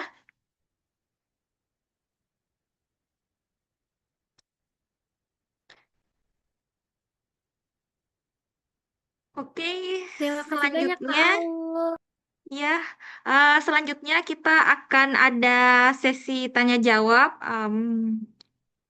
Di, ada kesempatan 3 orang penanya secara on cam ya. Wah, kayaknya banyak sekali ya yang bersamaan. Kita utamakan 3 dulu. Kalau masih ada waktu, nanti kita akan tambah lagi untuk selanjutnya. Kita utamakan yang on cam dulu ya. Nanti kalau yang di kolom chat bisa kontak Kak Syakir Amelia. Boleh Kak di drop kontaknya? Nanti bisa di DM Kak Syakir Amelia ya. Untuk format pertanyaannya, silahkan perkenalkan namanya, kemudian asal kampusnya, lalu pertanyaannya. Oke, di layar kakak itu yang pertama ada dari Rima Vanessa. Oke, silahkan. Sebelumnya Kak, perkenalkan saya Rima Vanessa dari Universitas Islam Sunan Gunung Jati Bandung. Di sini saya ingin bertanya Kak mengenai tadi pengalaman di esai gitu. Kan disebutkan bahwa pengalaman yang terbaik tuh bisa dari SD. Yang penting dapat memberi dampak gitu. Apakah bisa gitu pengalaman dari SD Kak dimasukin ke esai gitu? Dan pertanyaan saya juga yang kedua, apakah kalau misalkan kita mempunyai sertifikat olimpiade itu tuh termasuk ke sertifikasi prestasi atau bukti pendukung sertifikat Kak termasuknya. Segitu saja sih pertanyaan dari saya. Terima kasih Kak. Gimana Kak Amalia, apakah kita tampung dulu atau langsung dijawab? Oke, mungkin aku langsung jawab aja ya kakak ya. Ya, silahkan Kak. Boleh? Tadi dari Kak Rima ya? Ya Kak, betul. Oke, terima kasih banyak Kak Rima atas pertanyaannya. Menarik karena yang aku kita juga dari istri aku itu juga dari SD, Karima. Jadi aku ingin jawab pertanyaan pertama kakak terkait kayak pengalaman SD apakah bisa gitu untuk dimasukkan IC gitu. Menurut aku justru boleh asalkan relevan dengan apa yang Karima jalani sekarang gitu. Masalah kalau misal aku kan menceritakan contohnya ya pengalaman aku waktu SD kan aku meracau jenuh karena PR matematika gitu. Kebetulan sertifikat-sertifikat yang aku taruh di beasiswa unggulan pada saat aku mendaftar itu justru adalah Olimpiade Matematika, Karima. Jadi memang mungkin awalnya aku tidak terlalu berminat ke kedokteran karena memang cita-cita aku menjadi guru matematika seperti itu. Jadi emang agak nyeleweng tapi gitu aku coba untuk kaitkan intinya gimana caranya pengalaman SD dari Kak Rima itu bisa dikaitkan dengan kondisi jurusan Kak Rima sekarang gitu. Kalau Kak Rima sekarang jurusannya apa, Kak? Oh, ilmu hukum. Bisa tuh, Kak, kalau misal, kan banyak tuh, biasanya kalau ilmu hukum kan sangat kejadiannya sehari-hari gitu. Katakanlah gimana caranya eh, yang kejadian dari SD itu bisa kakak carikan benang merahnya atau carikan transisinya supaya itu bisa nyambung dengan jurusan kakak sekarang. Setidaknya itu menjadi sesuatu yang amat sangat bermakna gitu bagi kakak. Karena menurut aku yang penting nggak terlalu porsinya nggak terlalu banyak, asalkan cukup, asalkan menjadi turning point yang kuat dan relevan. Yang utamanya ada relevan itu bisa banget dimasukkan. Dan untuk pertanyaan kedua, tadi untuk sertifikat itu dimasukkan di mana Kak? Prestasi atau pendukung ya Kak ya? Oh, iya, maaf Kak, izin membenarkan Kak. Jadi, kalau misalkan kita ada sertifikat Olimpiade tetapi tidak juara, jadi sekedar peserta dan peraih medali emas, perak, seperti itu, termasuk ke jenis sertifikat prestasi atau bukti pendukung sertifikat. Gimana Kak? Ya, prestasi. Oke, aman-aman Kak. Kalau menurut aku pribadi, aku izin jawab Kak. Sebenarnya kebetulan di beasiswa unggulan itu, kalau Karima tahu, kolom untuk Karima itu menuliskan juara itu bukan Dropbox, bukan kayak pilih juara satu, pilih juara tiga itu bukan. Tapi Karima tuh bisa ketik gitu. Karima tuh dapat ini peringkatnya tuh berapa gitu. Menurut aku itu bisa banget dimasukin bagian sertifikat penghargaan gitu. Walaupun mungkin bagi Karima tuh tidak juara satu dua tiga, tapi menurut aku tuh sangat keren sih Kak udah bisa untuk meraih medali gitu. Jadi bisa tulis aja berarti kayak medali emas gitu. Bisa aja Kak dituliskan menurut aku di sertifikat karena juga menurut aku kalau justru ditampilkan di pendukung takutnya nggak kebaca gitu. Jadi nggak apa-apa, Karima cukup kumpulkan aja gitu. Aman ya Karima ya? Apakah sudah cukup menjawab, Kak? Aman Kak, terima kasih sudah cukup menjawab. Oke, terima kasih Kakak. Oke, kita lanjut ke peserta selanjutnya atas nama Askia Alia Putri. Silahkan. Oke, baik. Sebelumnya apakah suara saya sudah terdengar jelas? Eh, Halo Kak, apakah suara saya sudah terdengar jelas? Aman-aman. Oke, baik. Terima kasih kepada Kak Aulia atas kesempatan yang diberikan. Dan terima kasih juga kepada Kak Syakira. Tadi keren banget penjelasannya. Jadi di sini pertanyaan saya tuh sebelumnya dari pertanyaan Kak Rima juga udah di-mention bahwasanya Kak Syakira bilang itu bagaimana cara kita mengaitkan benang merah dari pengalaman kita dengan jurusan kita atau tujuan atau kontribusi kita di masa depan. Nah, pertanyaan saya bagaimana sih Kak cara terbaik? Kebetulan saya juga tidak memiliki latar belakang apa ya kemampuan atau dalam segi menulis. Jadi bagaimana cara terbaik menyampaikannya di esai agar penilai itu melihat itu tuh sebuah karakter yang bisa kita kaitkan pengalaman dengan keberlanjutan kita di masa depan, bukan hanya sekedar cerita masa lalu yang abstrak gitu Kak. Karena jujur kesulitan saya di saat ini adalah merangkai hal tersebut gitu. Apakah pertanyaan saya dapat dipahami, Kak? Oke, Oke, baik. Terima kasih, gimana Kak Kak. Syakira? Aman Kak, aku bisa jawab Kak. Oke, aku boleh langsung jawab Kak Au? Ya, boleh silahkan Kak. Oke, jadi ibarat aku bisa coba untuk menerjemahkan sedikit dari yang tadi kakak kak, kak siapa tadi Azkia. ya? Kak Rizky ya? Menurut, Azki. oh Aski. Aski atau Aski ya, Kak? Azki ya, Kak? Oke, terima kasih Kak Aski atas Ya, pertanyaannya. sama-sama. Tadi cukup menarik karena ini cukup challenging teman-teman buat diri aku pribadi untuk menemukan itu gitu. Oke, sekarang coba kita bayangin itu tuh sebagai buku yang berantakan gitu. Jadi ibaratnya nih kita punya nih banyak buku sebenarnya. Kita punya banyak buku di masa lalu. Tinggal gimana kita bisa merapihkan sebenarnya buku-buku tersebut dalam rak yang tepat gitu. Nah, kalau cara aku pribadi menyusun rak buku itu, yang pertama kali aku lakukan ketika banyak memori yang ingin aku pilah dan menghubungkannya dengan masa depan, satu yang pasti aku lakukan adalah menulis gitu. Aku untuk menulis kira-kira karena kalau kata Raditya Dika, kebetulan aku suka banget sama Raditya Dika. Kalau kata beliau tuh adalah salah satu yang sangat aku ingat. Sebenarnya kita di dunia itu bukan gak punya ide gitu, tapi kita yang kurang menangkap ide itu ketika ide itu datang. Gitu. Jadi pastikan apa yang Kak Askia itu alami di masa lalu ditulis. Lalu setelah Kakak Askia menulis itu, Kakak tanya ke diri Kakak apa yang Kakak rasakan saat itu. Ketika Kakak merasa, kalau misal aku itu tuh merasa kacau. Aku meracau karena aku lelah, aku capek gitu. Itu yang aku rasakan. Setelah Kakak menilai Kakak itu perasaannya seperti apa, Kakak bisa tulis nilai apa sih dari kejadian itu yang membentuk diri Kakak di masa sekarang gitu. Lalu Kakak bisa tulis impact-nya apa sama diri Kakak sekarang. Ketika Kakak udah nulis impact itu sekarang, kira-kira apa sih sebenarnya visi yang akan Kakak raih gitu di masa depan untuk itu? Gitu Kak, kalau menurut aku seperti itu untuk yang pertanyaan pertama. Jadi pastikan kita punya cukup waktu untuk mengenal diri gitu. Itu sebenarnya poin utama sih Kak. Jadi nggak apa-apa, santai dulu. Kalau masih belum nemu benang merahnya nggak apa-apa gitu, karena penting bagi kakak untuk juga memberikan waktu untuk di kakak untuk memikirkan itu. Karena balik tadi, aku tadi udah cerita 7 hari, aku hanya 1 hari menulis essay dan 6 harinya aku diem gitu. Jadi pastikan kakak memberi ruang juga untuk diri kakak. Dan untuk pertanyaan kedua, tadi kakak bilang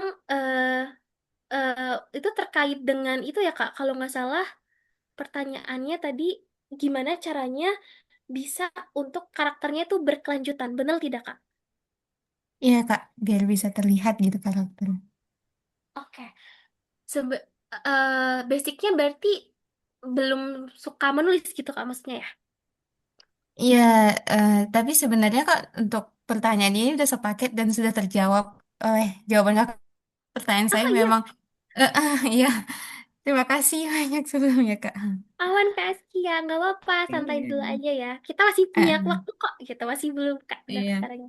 Jadi Tapi beri waktu. udah terjawab kok, Kak. Soalnya kan pertanyaan saya tuh memang bagaimana tuh memang mengaitkan pengalaman yang lalu dengan karakter kelanjutan kita ke depannya atau visi misi kita ke depannya. Dan ternyata memang menyusun ya bagaimana Mm-mm. kita melampirkan pengalaman kita, lalu merefleksikannya dan mengimpactfulkannya ke dalam kehidupan kita. Oke, baik. Terima kasih banyak, Betul kak Kak. Askia, terima kasih.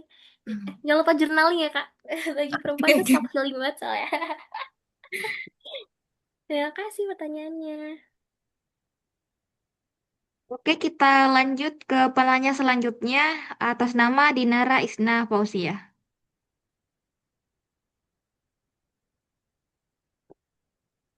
Oke, terima kasih sebelumnya atas waktunya Kak Aulia dan Kak Amalia. Sebelumnya aku izin bertanya, aku Dinar dari aku izin bertanya terkait penulisan esai. Menurut Kak Amalia sendiri, hal apa sih yang paling penting bagi kakak nih? Mungkin bisa disebutkan 3 hal gitu, agar esai yang kita tulis memiliki batasan dan kayak tidak too much gitu Kak. Terus tapi terasa hidup juga dan menyentuh dan kemudian meskipun panjang, kita juga bisa membawa reviewer itu tertarik agar dapat membacanya gitu.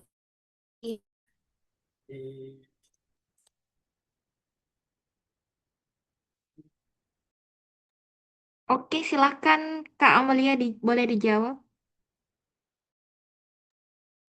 Oke, dipanggilnya Kak Dinar ya kak? Betul, Kak. Oke, terima kasih banyak Kak Dinar. Kalau aku boleh simpulin dalam 3 hal, Oke, yang pertama, jujur. Yang kedua, kalau aku boleh menyebutkan dalam kayak 3 kata. Satu, dua itu perubahan, dan tiga itu benang merah gitu. Jadi, makanya yang pertama, pastikan dalam nulis essay itu jujur. Karena kenapa? Di dunia era digital seperti sekarang, teman-teman bisa lihat mungkin beberapa, jujur, teman-teman pastinya AI. Aku jujur, aku menggunakan AI beberapa dalam essay aku, bukan untuk menggantikan peran aku, bukan untuk meng atau bahkan membuat, bukan, tapi untuk brainstorming istilahnya. Jadi gunakanlah AI itu sebaik mungkin. Karena banyak sekali aku lihat, aku sempat memprofit beberapa essay yang menurut aku itu AI banget gitu. Baca itu beneran manusia, bahkan soal di Turnitin ini gitu. Mungkin tapi bisa tetap membuat essay yang rasanya tadi punya gudang buku yang banyak gitu.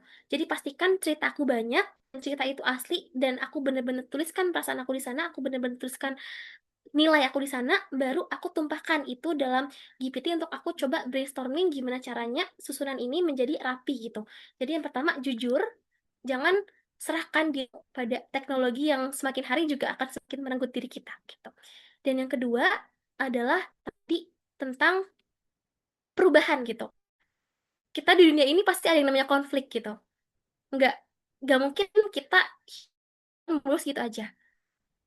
Mungkin rasa kalau teman-teman kerentanan atau menunjukkan pilihan teman-teman itu memalukan untuk dicapai essay, aku justru nggak sama sekali teman-teman. Kalau tadi aku jujur, kalau aku sebenarnya jadi kan salah satu cita-cita aku dari awal, terus justru situ dari kerentanan itu aku nggak apa teman-teman, itu nyambung tadi ke yang pertama tadi, pastikan teman-teman dari kejujuran tadi menemukan kira-kira perubahan dari teman-teman itu apa, dan itu akan ngarahnya ke arah refleksi. Dan yang ketiga, teman-teman harus nemuin merahnya, karena percuma teman-teman jujur nemuin perubahan dari teman-teman kalau teman-teman nggak punya cara untuk menyambungkan dari awal sampai akhir gitu. Jadi pastikan teman-teman juga bisa belajar bagaimana menggunakan konjungsi yang tepat, baca yang tepat, lalu juga menggunakan bahasa yang tidak typo, dan paling penting adalah teman-teman untuk meminta orang lain membaca essay dari teman-teman. Jadi kalau teman-teman punya keluarga, ada adik, ada kakak, ada teman mungkin, nggak apa-apa, jangan ragu untuk kasih essay itu ke teman-teman, walaupun mungkin lalu kan pribadi juga merasanya essay ke orang lain pribadi sekali gitu. Tapi itu justru menjadi sebuah hal yang feedback yang bisa untuk kita baca orang lain, nyambung nggak ya kalau seperti itu, Kak Dinara. Sudah menjawab ya, Kak Dinara. Terima kasih banyak, Kak. Berarti kalau aku boleh tanya, di poin kedua, poin perubahan, menurut kakak kalau misalnya aku mengangkat topik terkait kegagalan yang pernah aku alamin, itu nggak apa-apa dan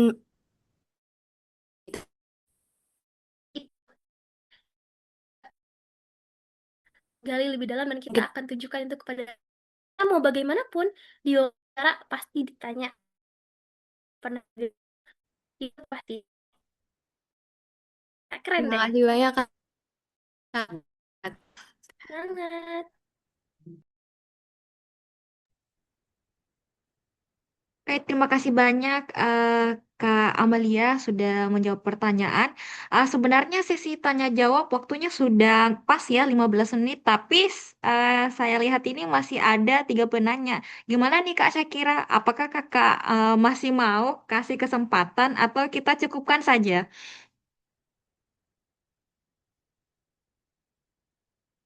Boleh deh Kak Aulia, nggak apa-apa. Oh ya, Mungkin Kak Aulia kasih Alhamdulillah. mungkin beberapa. Oh ya,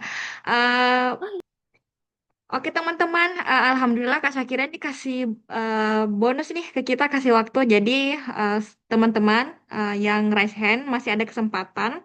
Ini kebetulan kakak lihat dari tadi sudah ada nih, masih ada 3 orang yang ingin bertanya. Dari yang paling pojok atas nama Marta Evalina, boleh silahkan sampaikan pertanyaannya. Jangan lupa perkenalkan diri.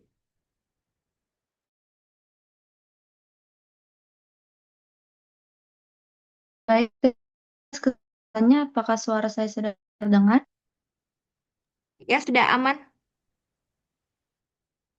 Karena nama saya Marta. Kebetulan saya juga lulusan kedokteran, maba semester 1. Eh, jadi saya tidak memiliki latar belakang yang memang cukup banyak di bidang kedokterannya karena cita-cita saya untuk namun yang ingin saya tanya gimana sih cara kakak itu untuk bisa sebenarnya seperti pertanyaan yang lain kayak kakak tuh turning point-nya ini bagaimana kakak bisa menemukan turning point yang pas dari sebanyaknya sebegitu banyak pengalaman kakak, gimana cara kakak untuk memilih turning yang pas untuk dimasukkan ke SI? Jujur saya juga memiliki banyak sekali fase yang mengubah saya, gagal dan berhasilnya banyak sekali. Saya bingung untuk menurut kakak tuh bagaimana cara memilih poin yang pas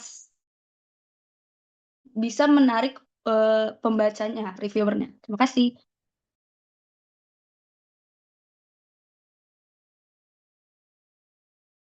Boleh Kak Amalia langsung dijawab.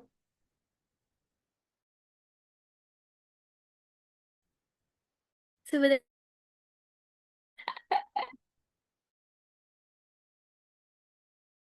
tahu jawab. Kalau boleh aku tanya ke diri aku, ya memang karena diri aku yang membentuk aku. Kak Marta bimbangnya ada mana sih sebenarnya kelihatan keren kan, mana yang setidaknya kayak kelihatannya nggak malam gitu. Karena jujur turning point itu juga ibaratnya 5 opsi nih, mana yang mau kita. Maka sebenarnya kayak yang aku pertama kali adalah yang pertama mana yang paling menggambarkan diri kakak gitu, yang paling berdampak bagi diri kakak sekarang. Tapi kalau aku boleh sebutin poin yang kedua, pastikan itu tuh sesuai gitu sama temanya gitu. Karena ya, ini yang menjadi kebimbangan aku. Aku kayak memposisikan diri aku sebagai awardee tahun 2025. Walaupun aku lulus 2020. Tapi ketika aku memposisikan diri aku sebagai awardee tahun 2025, kayaknya aku nggak akan nyebutin turning point. Balik lagi, temanya itu gitu. Jadi kalau yang pertama tadi, pastikan itu dengan kakak banget gitu. Paling berdampak ke diri kakak, ambil turning. Opsi yang kedua, pastikan itu juga relevan dengan temanya gitu kan. Karena kalau misal kita ambil poinku tadi itu adalah pada saat aku apa namanya? Pada saat aku menyadar kalau misal dokter kan hanya menyembuhkan gelar karena fokus juga sama temaku yakni karya yakni yang berarti pengabdi diri aku. Jadi pastikan sesuai dengan dua hal itu. Gitu, Kak. Apakah sudah cukup? Baik, terima kasih kakak. Aku ada pertanyaan lagi, apakah diperbolehkan? Boleh, nggak apa-apa, Kakak. Em, aku ingin bertanya tentang metode STAR juga.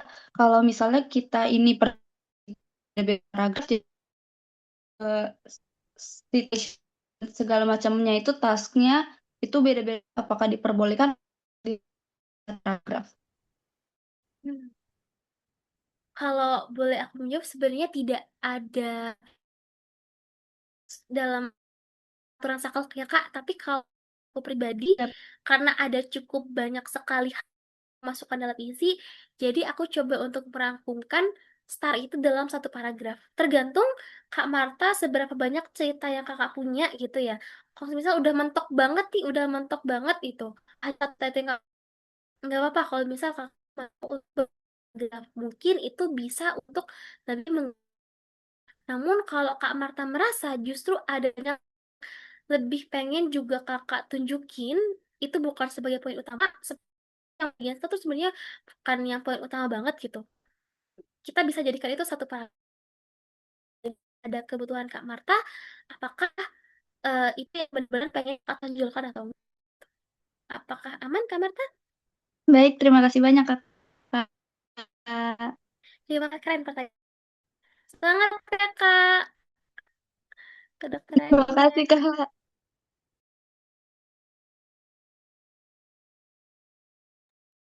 Oke, selanjutnya ada penanya dari atas nama Nabil Akil. Oke, dipersilahkan.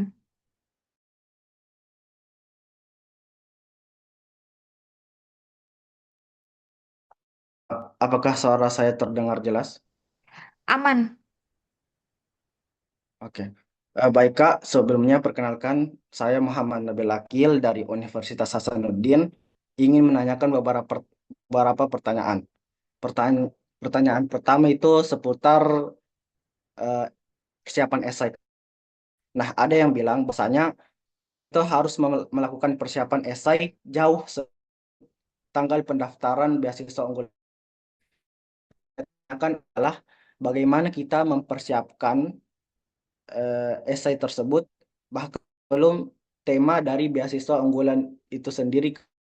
Bagaimana kita mempersiapkan esai agar tidak atau ada eh, hal-hal misalnya turning point yang kakak bilang tadi yang harus kita persiapkan. Kemudian pertanyaan kedua adalah kakak bilang bahwasanya dalam esai itu kita harus menceritakan pengalaman dan turning point kita dalam kehidupan kita sendiri. Nah, seperti kakak tadi yang awalnya ingin menjadi guru, tiba-tiba berubah menjadi profesi dokter. Nah, apakah itu tidak bertentangan sehingga kita akan disebut tidak konsisten oleh juri, Kak?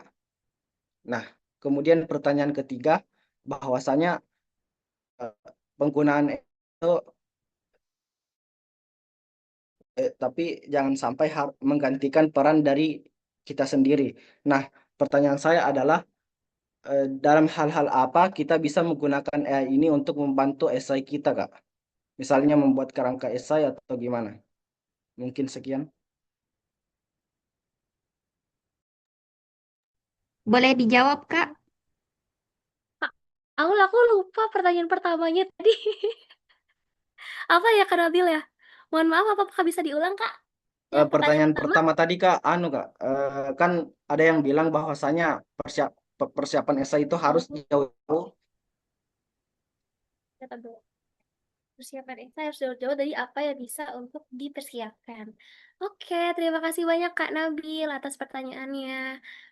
Lumayan banyak ya, tapi kita coba untuk dibahas tuntas satu-satu ya teman-teman ya. Ini menurut pendapat aku pribadi, pastinya teman-teman punya preferensi masing-masing nih, jadi bisa disesuaikan gitu. Kalau bagi aku sendiri, untuk persiapan esai, yang bisa untuk kita cicil, itu kan tadi aku udah di beberapa segmen ya teman-teman. Jadi coba aku sambil lihat lagi dalam ini aku, sebenarnya yang bisa cicil tuh kita satu yang udah Kak Nabil sebutkan, itu adalah turning point gitu. Kira-kira kejadian-kejadian menarik apa aja dalam hidup teman-teman yang rasa-rasanya tuh bisa untuk dijadikan hook atau menjadikan itu ide utama dari cerita teman-teman. Seperti yang tadi sudah kalian sebutkan tentang aku ya. Itu yang bisa disiapkan. Terus yang paling basic adalah teman-teman bisa untuk menyiapkan kira-kira relevansi teman-teman, motivasi teman-teman untuk bisa masuk universitas atau jurusan tersebut itu apa. Itu bisa disiapkan dari walaupun teman-teman belum tahu Nah, temanya ya. Lalu yang ketiga, teman-teman bisa untuk penyicil, tadi yang seperti sudah aku bilang, setidaknya teman-teman punya sheets, di mana sheetsnya itu berisi tentang CV dari teman-teman. Mungkin coba aku ini ya. Hmm, aku coba untuk kasih contoh-contoh juga. Teman-teman mungkin di sini kayak merasanya kadang agak rumit gitu ya kalau misal harus untuk membuat apa ya, membuat LinkedIn dulu atau membuat eh daftar yang membuat link atau membuat CV gitu yang bener-bener profesional gitu. Mungkin teman-teman bisa untuk cicil seperti aku di sini teman-teman. Ada teman-teman bisa lampirin kira-kira nyicil untuk mendata nama organisasi teman-teman apa, kedudukannya sebagai apa, lama organisasinya apa, terus juga tingkatnya itu apa. Teman-teman juga bisa tahunya sih teman-teman juga yang penting untuk teman-teman nanti itu bisa cicil itu sekaligus ke dalam essay teman-teman. Semisal teman-teman ingin merefleksikan sebuah pengalaman teman-teman di organisasi gitu atau bahkan ini juga bisa langsung teman-teman masukkan pada saat teman-teman daftar beasiswa unggulan. Jadi bisa dirincikan baik itu organisasi, kepanitiaan, juga dari acara-acara panitia, forum diskusi, menjadi MC, menjadi narasumber dan lain sebagainya. Tiga itu Kak yang sebenarnya bisa untuk kita cicil gitu. Jadi itu juga jadi yang tadi yang sudah aku rincikan itu bisa aku masukkan ke sini. eh, aku pernah volunteer, aku pernah menjalani tim ini, tim itu gitu ya Kak ya. Untuk pertanyaan kedua, tadi terkait tentang apakah justru eh, itu menjadi sebuah hal yang jadi minus gitu ya Kak ya, tentang yang awalnya bercita-cita jadi guru tapi jadi dokter. Justru disitulah aku tadi menekankan poin pertama tadi. Maka poin pertama aku tadi aku sebutkan adalah jujur, di mana aku juga jujur bahwa aku di sini manusia yang punya kelemahan, yakni belum bisa mencapai cita-cita aku menjadi guru gitu. Jadi gimana caranya supaya itu tidak menjadi sebuah kelemahan adalah dengan setidaknya mengubah bungkusnya Kak. Aku punya kekhawatiran yang sama seperti yang Kak Nabel tadi bilang gitu. Pasti ketika teman kayak ngelihat suatu cita-cita yang gak tercapai, itu justru bukannya sebuah jadi hal yang tidak konsisten. Tapi di situ aku dengan hal lain, Kak. Contohnya satu, dengan menyambungkan kalau sebenarnya aku dari perkataan Dokter Dewi Friska kalau sebenarnya jadi dokter dan jadi guru itu sama aja karena sama-sama pengabdian gitu. Aku bisa fokus dalam hal itu yang meyakinkan diri aku kalau aku benar-benar akan komitmen di hidup. Lalu yang kedua, aku juga bisa tekankan depan aku dalam future aku di mana semata ke dokter aku di mana salah satu juga impian aku ingin menjadi dosen gitu. Jadi setidaknya carilah dua cita-cita yang meski berbeda ini ketika jadi satu itu tetap bisa dijalankan. Aku juga bisa menjalankan hobi aku sebagai volunteer itu juga untuk mengajar. Jadi istilahnya cita-citaku dari kecil tuh sebenarnya udah terpenuhi gitu. Seperti itu kan Nabil. Lalu yang ketiga, tadi tentang penggunaan AI. Menurut aku, penggunaan AI bisa digunakan, aku coba sebutkan tiga hal ya. Yang paling penting, yang paling utama, sering aku pakai untuk penyusunan AI adalah menyusun cerita. Jadi, dalam aku menyusun cerita, aku punya list-list cerita. Aku akan serahkan list cerita AI. Untuk kira-kira AI menilai, AI aku minta, kira-kira urutannya gimana supaya ini menjadi suatu kerangka yang benar-benar ngalir dari awal sampai akhir. Itu AI lah yang menuntun aku untuk ini baiknya urutan pertama, ini urutan kedua, ini urutan ketiga. Tapi semua ceritanya pure dari aku. Lalu yang kedua, aku memakai AI dalam bentuk koreksi dari adanya typo atau enggak gitu. Aku minta AI untuk memeriksa dari IYD aku dan juga meminta dari ejaan aku dan typo aku dan lain sebagainya. Lalu aku meminta AI untuk mau cek kira-kira konjungsi kalimat kakak.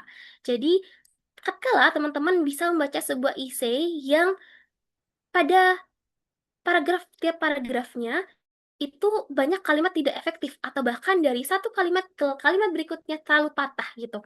Itulah fungsi AI untuk aku minta, misal aku merasa bahwa di satu paragraf terlalu banyak kata karena.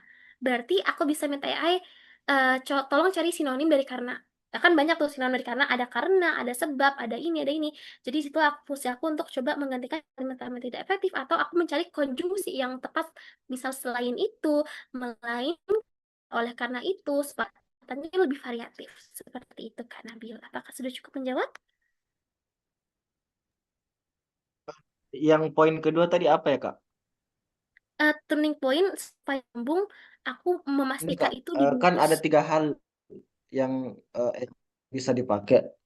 Pertama itu mengurutkan list Kemudian yang ketiga itu memperbaiki, misalnya mencari sinonim dari. Kalau yang kedua tadi apa, Kak? Kalau yang kedua tadi, eh, kalau yang kedua tadi tim itu kayak memeriksa. Heeh. Nah, jadi ejaannya gitu, misal ada yang kurang baku, ada teman-teman ternyata waktu itu aku tulisan diperiksa sama AI. Karena itu biasanya jadi poin yang cukup untuk bisa profesional gitu di depan juri. Seperti itu. Apakah aman kan Nabil? Sudah cukup. Aman, Kak. Makasih, Kak. Terima kasih kakak. Penanya terakhir atas nama Siti Nur Adivia, eh, silahkan sampaikan pertanyaannya. Baik, terima kasih kesempatannya, Kak. Apakah suara saya terdengar jelas, Kak? Iya, terdengar. Aman. Oh iya, makasih, Kak. Jadi, tadi Kak Syakira sempat memberitahu kalau salah satu esai yang baik itu bisa dapat meyakinkan reviewer. Jadi, eh, saya sebelum ini sudah sempat membaca esai-esai bulan award di beasiswa unggulan itu kebanyakan pasti ada kontribusi yang mereka berikan, Kak.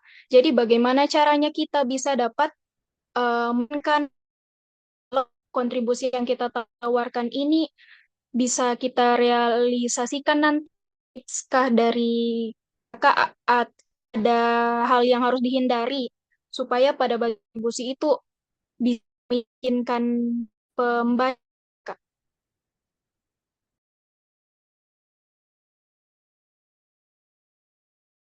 Oke, boleh langsung dijawab, Sudah Kak. bisa aku jawab Kak Au? Iya, boleh. Oke, terima kasih banyak. Siti Divya atas pertanyaannya. Ini cukup, aku coba untuk share screen ya. Jadi, tadi sudah aku coba singgung ya teman-teman. Kalau salah satu aspek yang aku dalam penyusunan future atau penyusunan plan of action, kalau boleh aku sebut tadi bagian ini, maka dari itu dalam 5 tahun ke depan saya akan berkontribusi untuk membuat sebuah komunitas yang berbasis aktivitas sampai ke sini, gitu. Oke, gimana caranya? Aku memakai struktur SMART tadi, Kak, gitu. Dimana dalam struktur SMART ini ada 5 poin yang coba akan kita bedah ke satu ya. Dimana yang pertama itu sepertinya ada kalimat Spanyol, teman-teman. Jadi kita coba pakai yang ini ya, oke yang ini. Oke, jadi yang pertama adalah spesifik, bisa pakai tujuan yang benar-benar merencanakan itu sebagai sebuah hal yang tepat gitu. Maka di sini spesifik aku itu merujuk pada aku ingin membuat dan bakti sosial dengan konsep relawan yang berprinsip 3I yaitu inklusif, inisiatif, dan inovatif. Aku juga tambahkan spesifik di sini, aku akan sistem berkelanjutan dengan berfokus pada 3 kegiatan yakni campaign, celebration, project gitu. Artinya aku tahu next step habis ini itu mau ngapain gitu. Bener-bener aku sebutin itu 3 teman-teman. Nggak tahu kenapa tapi aku suka angka 3 gitu. Jadi aku begitu 3 dan aku bisa angka 3 gitu. Dan di sini juga aku lanjutkan ke poin selanjutnya yakni measurable. Di mana measurable ini artinya kalau spesifik, kalau measurable berarti artinya itu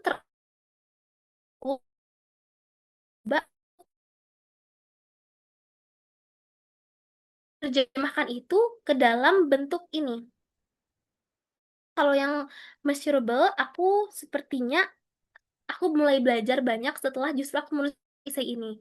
Jadi seharusnya seperti ini. Kalau measurable itu kayak ibaratnya dapat diukur melalui penelitian. Ya misal ya, coba ya, contoh ya, peningkatan pengetahuan, lalu juga melalui Google Form dan lain sebagainya gitu. Jadi ibaratnya measurable ini gimana caranya ini dengan cukup jelas gitu. Aku coba kasih merah ini dan bagian itu aku luput teman-teman untuk memberikan dalam bentuk yang benar-benar ideal sesuai dengan yang aku tahu setelah misi ini gitu. Nanti mungkin dari Kak Siti Nur Afdia bisa lebih tahu lagi measurable itu seperti apa, tapi di sini attainable ini lebih ke arah able. Ini adalah achievable. Di mana achievable ini apakah memang ini tuh bisa aku raih. Aku yakin ini bisa aku raih karena memang aku dari sebelumnya udah punya pengalaman volunteer di mana itu relevan dengan pengalaman-pengalaman aku sebelumnya. Jadi secara implisit harusnya sudah tersebut ini Kak. Nah, di sini ini spesifiknya juga sudah tersebut, lalu juga dia ada relevan, di mana relevannya di sini aku kaitkan dengan berbagai masalah dari komunitas yang stay tahun dan juga aku pastikan juga sesuai dengan eh, kebutuhan dari Kabupaten Sampang. Kabupaten Sampang termasuk salah satu yang pemberdayaan manusianya sedikit gitu. Makanya di sini aku coba untuk relevannya dalam bentuk seperti ini. Terakhir ada time base, di mana time base di sini aku tuliskan dalam bentuk 5 tahun ke depan. Target 5 tahun ke depan ini salah satu play time base dan juga yang lain-lain ini ke spesifik teman-teman. Ini juga relevan gimana caranya kita bisa untuk stay relevan yakni dengan berkolaborasi, dengan menjalin kemitraan dan juga dengan untuk memanfaatkan media sosial dan platform online. Jadi juga sebisa mungkin menggunakan itu. Terus tadi hmm, selain itu apa ya Kak? Satu pertanyaan aja kan ya?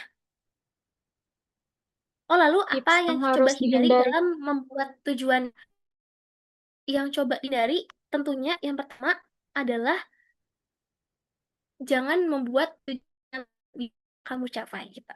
Sesimpel itu. Dan juga yang kedua, usahakan teman itu menuliskan suatu hal yang teman-teman sudah capai, teman-teman coba kita yang penting adalah rendah diri teman-teman. Itu yang kedua.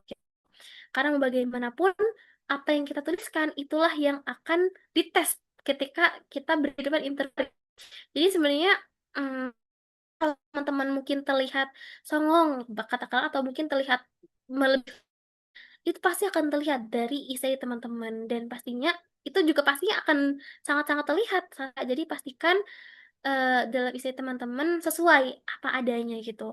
Lalu poin yang ketiga yang harus teman hindari adalah uh, plan yang tidak relevan dengan apa yang teman-teman bawakan dari awal. Jadi makanya tadi dalam smart tadi ada poin relevan yang sebenarnya sangat-sangat amat sesuaikan dengan jurusan teman-teman. Katakanlah ketika teman-teman jurusan IT gitu, berarti teman-teman bisa membuat plannya sesuai dengan bidang teman-teman gitu. Jadi katakanlah yang tetap berhubungan sama teknologi. Katakanlah misal mungkin aku kesehatan sekarang tetap bisa karena berkaitan dengan pengabdian masyarakat. Seperti itu.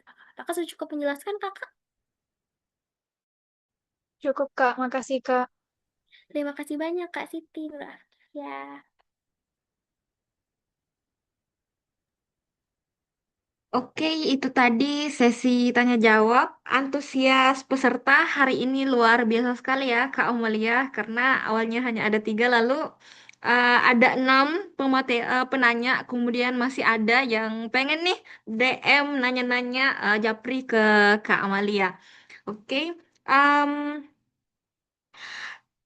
Kakak mau minta satu orang nih dari peserta ngasih insight terkait dengan kesan sudah dapat materi, sudah dapat ilmu dari Kak Syakira. Boleh dong satu orang yang mau atas nama Marta Valina ini yang paling tercepat ya, Marta paling ujung soalnya.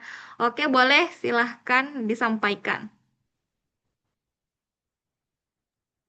Baik, selama sesi hari ini saya merasa saya mendapatkan banyak hal baru, terutama dalam pembuatan esai, karena sebelumnya saya hanya belajar dari kakak kelas saya yang memang sudah menjadi awardee juga.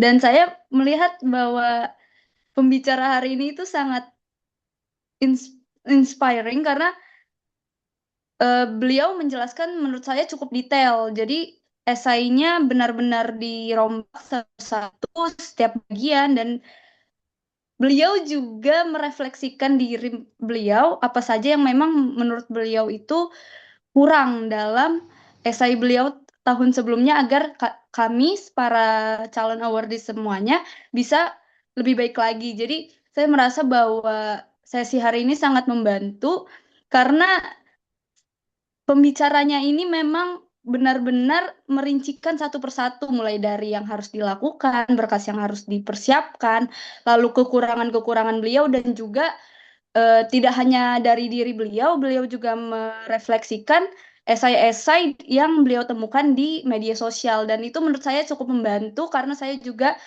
mendapatkan ilmu-ilmu baru untuk membuat esai di beasiswa unggulan nantinya. Oke, makasih Marta Evalina. Nggak apa-apa deh. Tadi atas nama Askia, mana Askia Alia? Boleh juga sampaikan insight-nya sekaligus kasih penyemangat nih buat Kak Syakira Amalia yang sudah berbagi, sudah ngasih ilmu daging nih ke kita semua. Oke, baik. Terima kasih Kak Aulia untuk kesempatannya. Saya juga sangat setuju tadi sebelumnya sama Kak Marta atas kesannya. Jujur, eh, satu kata bisa saya ungkapkan adalah bersyukur. Bersyukur karena bisa join Zoom pada hari ini, bersyukur karena mendapatkan ilmu-ilmu yang sangat daging dari Kak Syakira.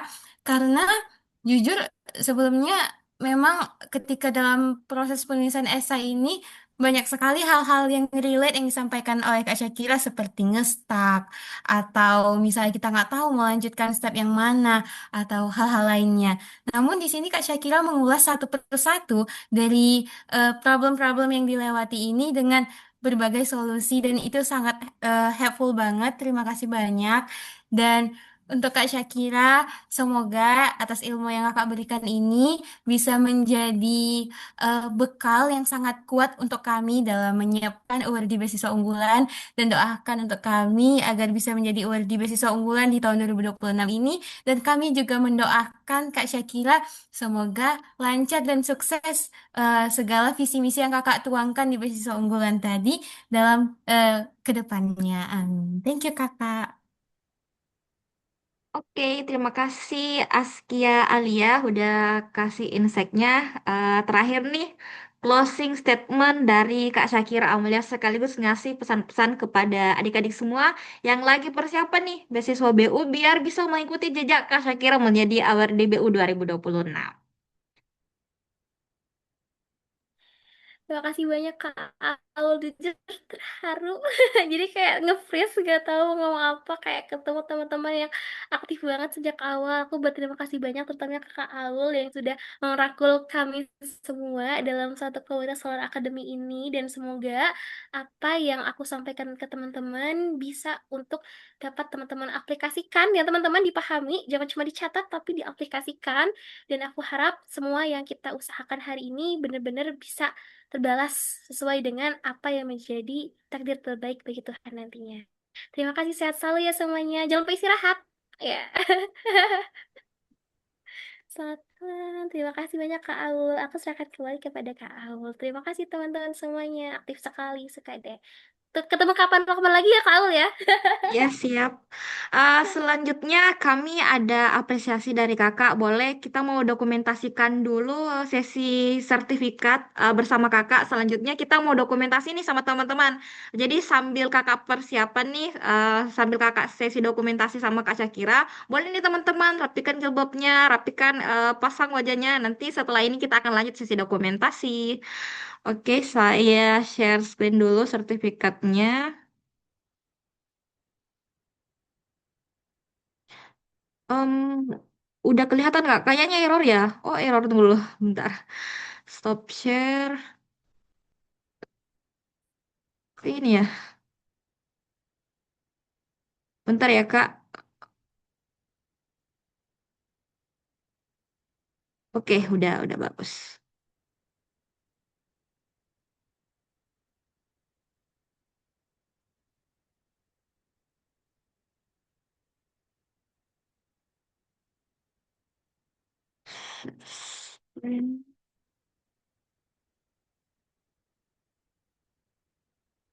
Oke, udah kelihatan, Kak.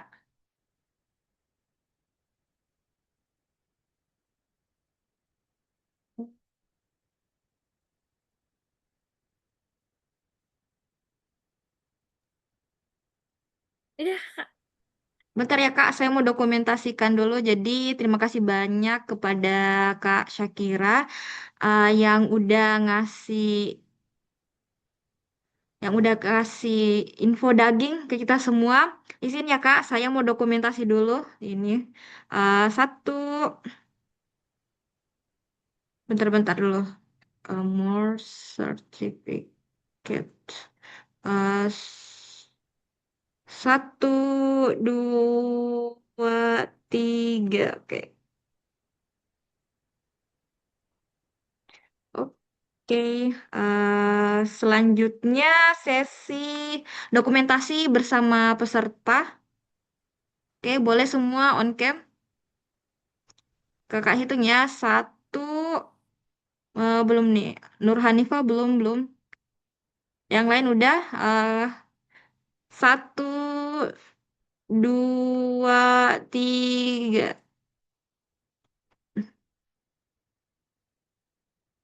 Ada dua slide selanjutnya. Satu, dua, tiga. Oke. Oke, terima kasih banyak kepada Kak Syakira dan teman-teman semua yang sudah mengikuti Solara Masterclass pertemuan satu hari ini. Jangan lupa tag kegiatan Solara Masterclass di Instagram, tag juga Kak Syakira Amalia di Instagram juga. Nah, jangan lupa tanggal 25 nanti kita akan bertemu kembali dengan pemateri juga yang luar biasa dengan pembahasan terkait dengan administrasi dan wawancara beasiswa unggulan. Oke, demikian. Terima kasih Kak Syakira. Terima kasih atas waktunya dan kesediaannya. Boleh live. Terima kasih juga kepada teman-teman. Saya tutup dengan ucapan wassalamualaikum warahmatullahi wabarakatuh. Untuk pengumuman tiga peserta teraktif akan disampaikan besok. Kemudian Zoom-nya juga rekaman Zoom-nya akan tersedia besok. Adapun materi PPT dan esai akan di-share malam ini setelah kegiatan Zoom selesai. Oke. Zoom saya akhir ya. Terima kasih Kak Aul, terima kasih semuanya. Izin live ya. Terima kasih. Terima kasih, Kak. Assalamualaikum. Kasih Kak.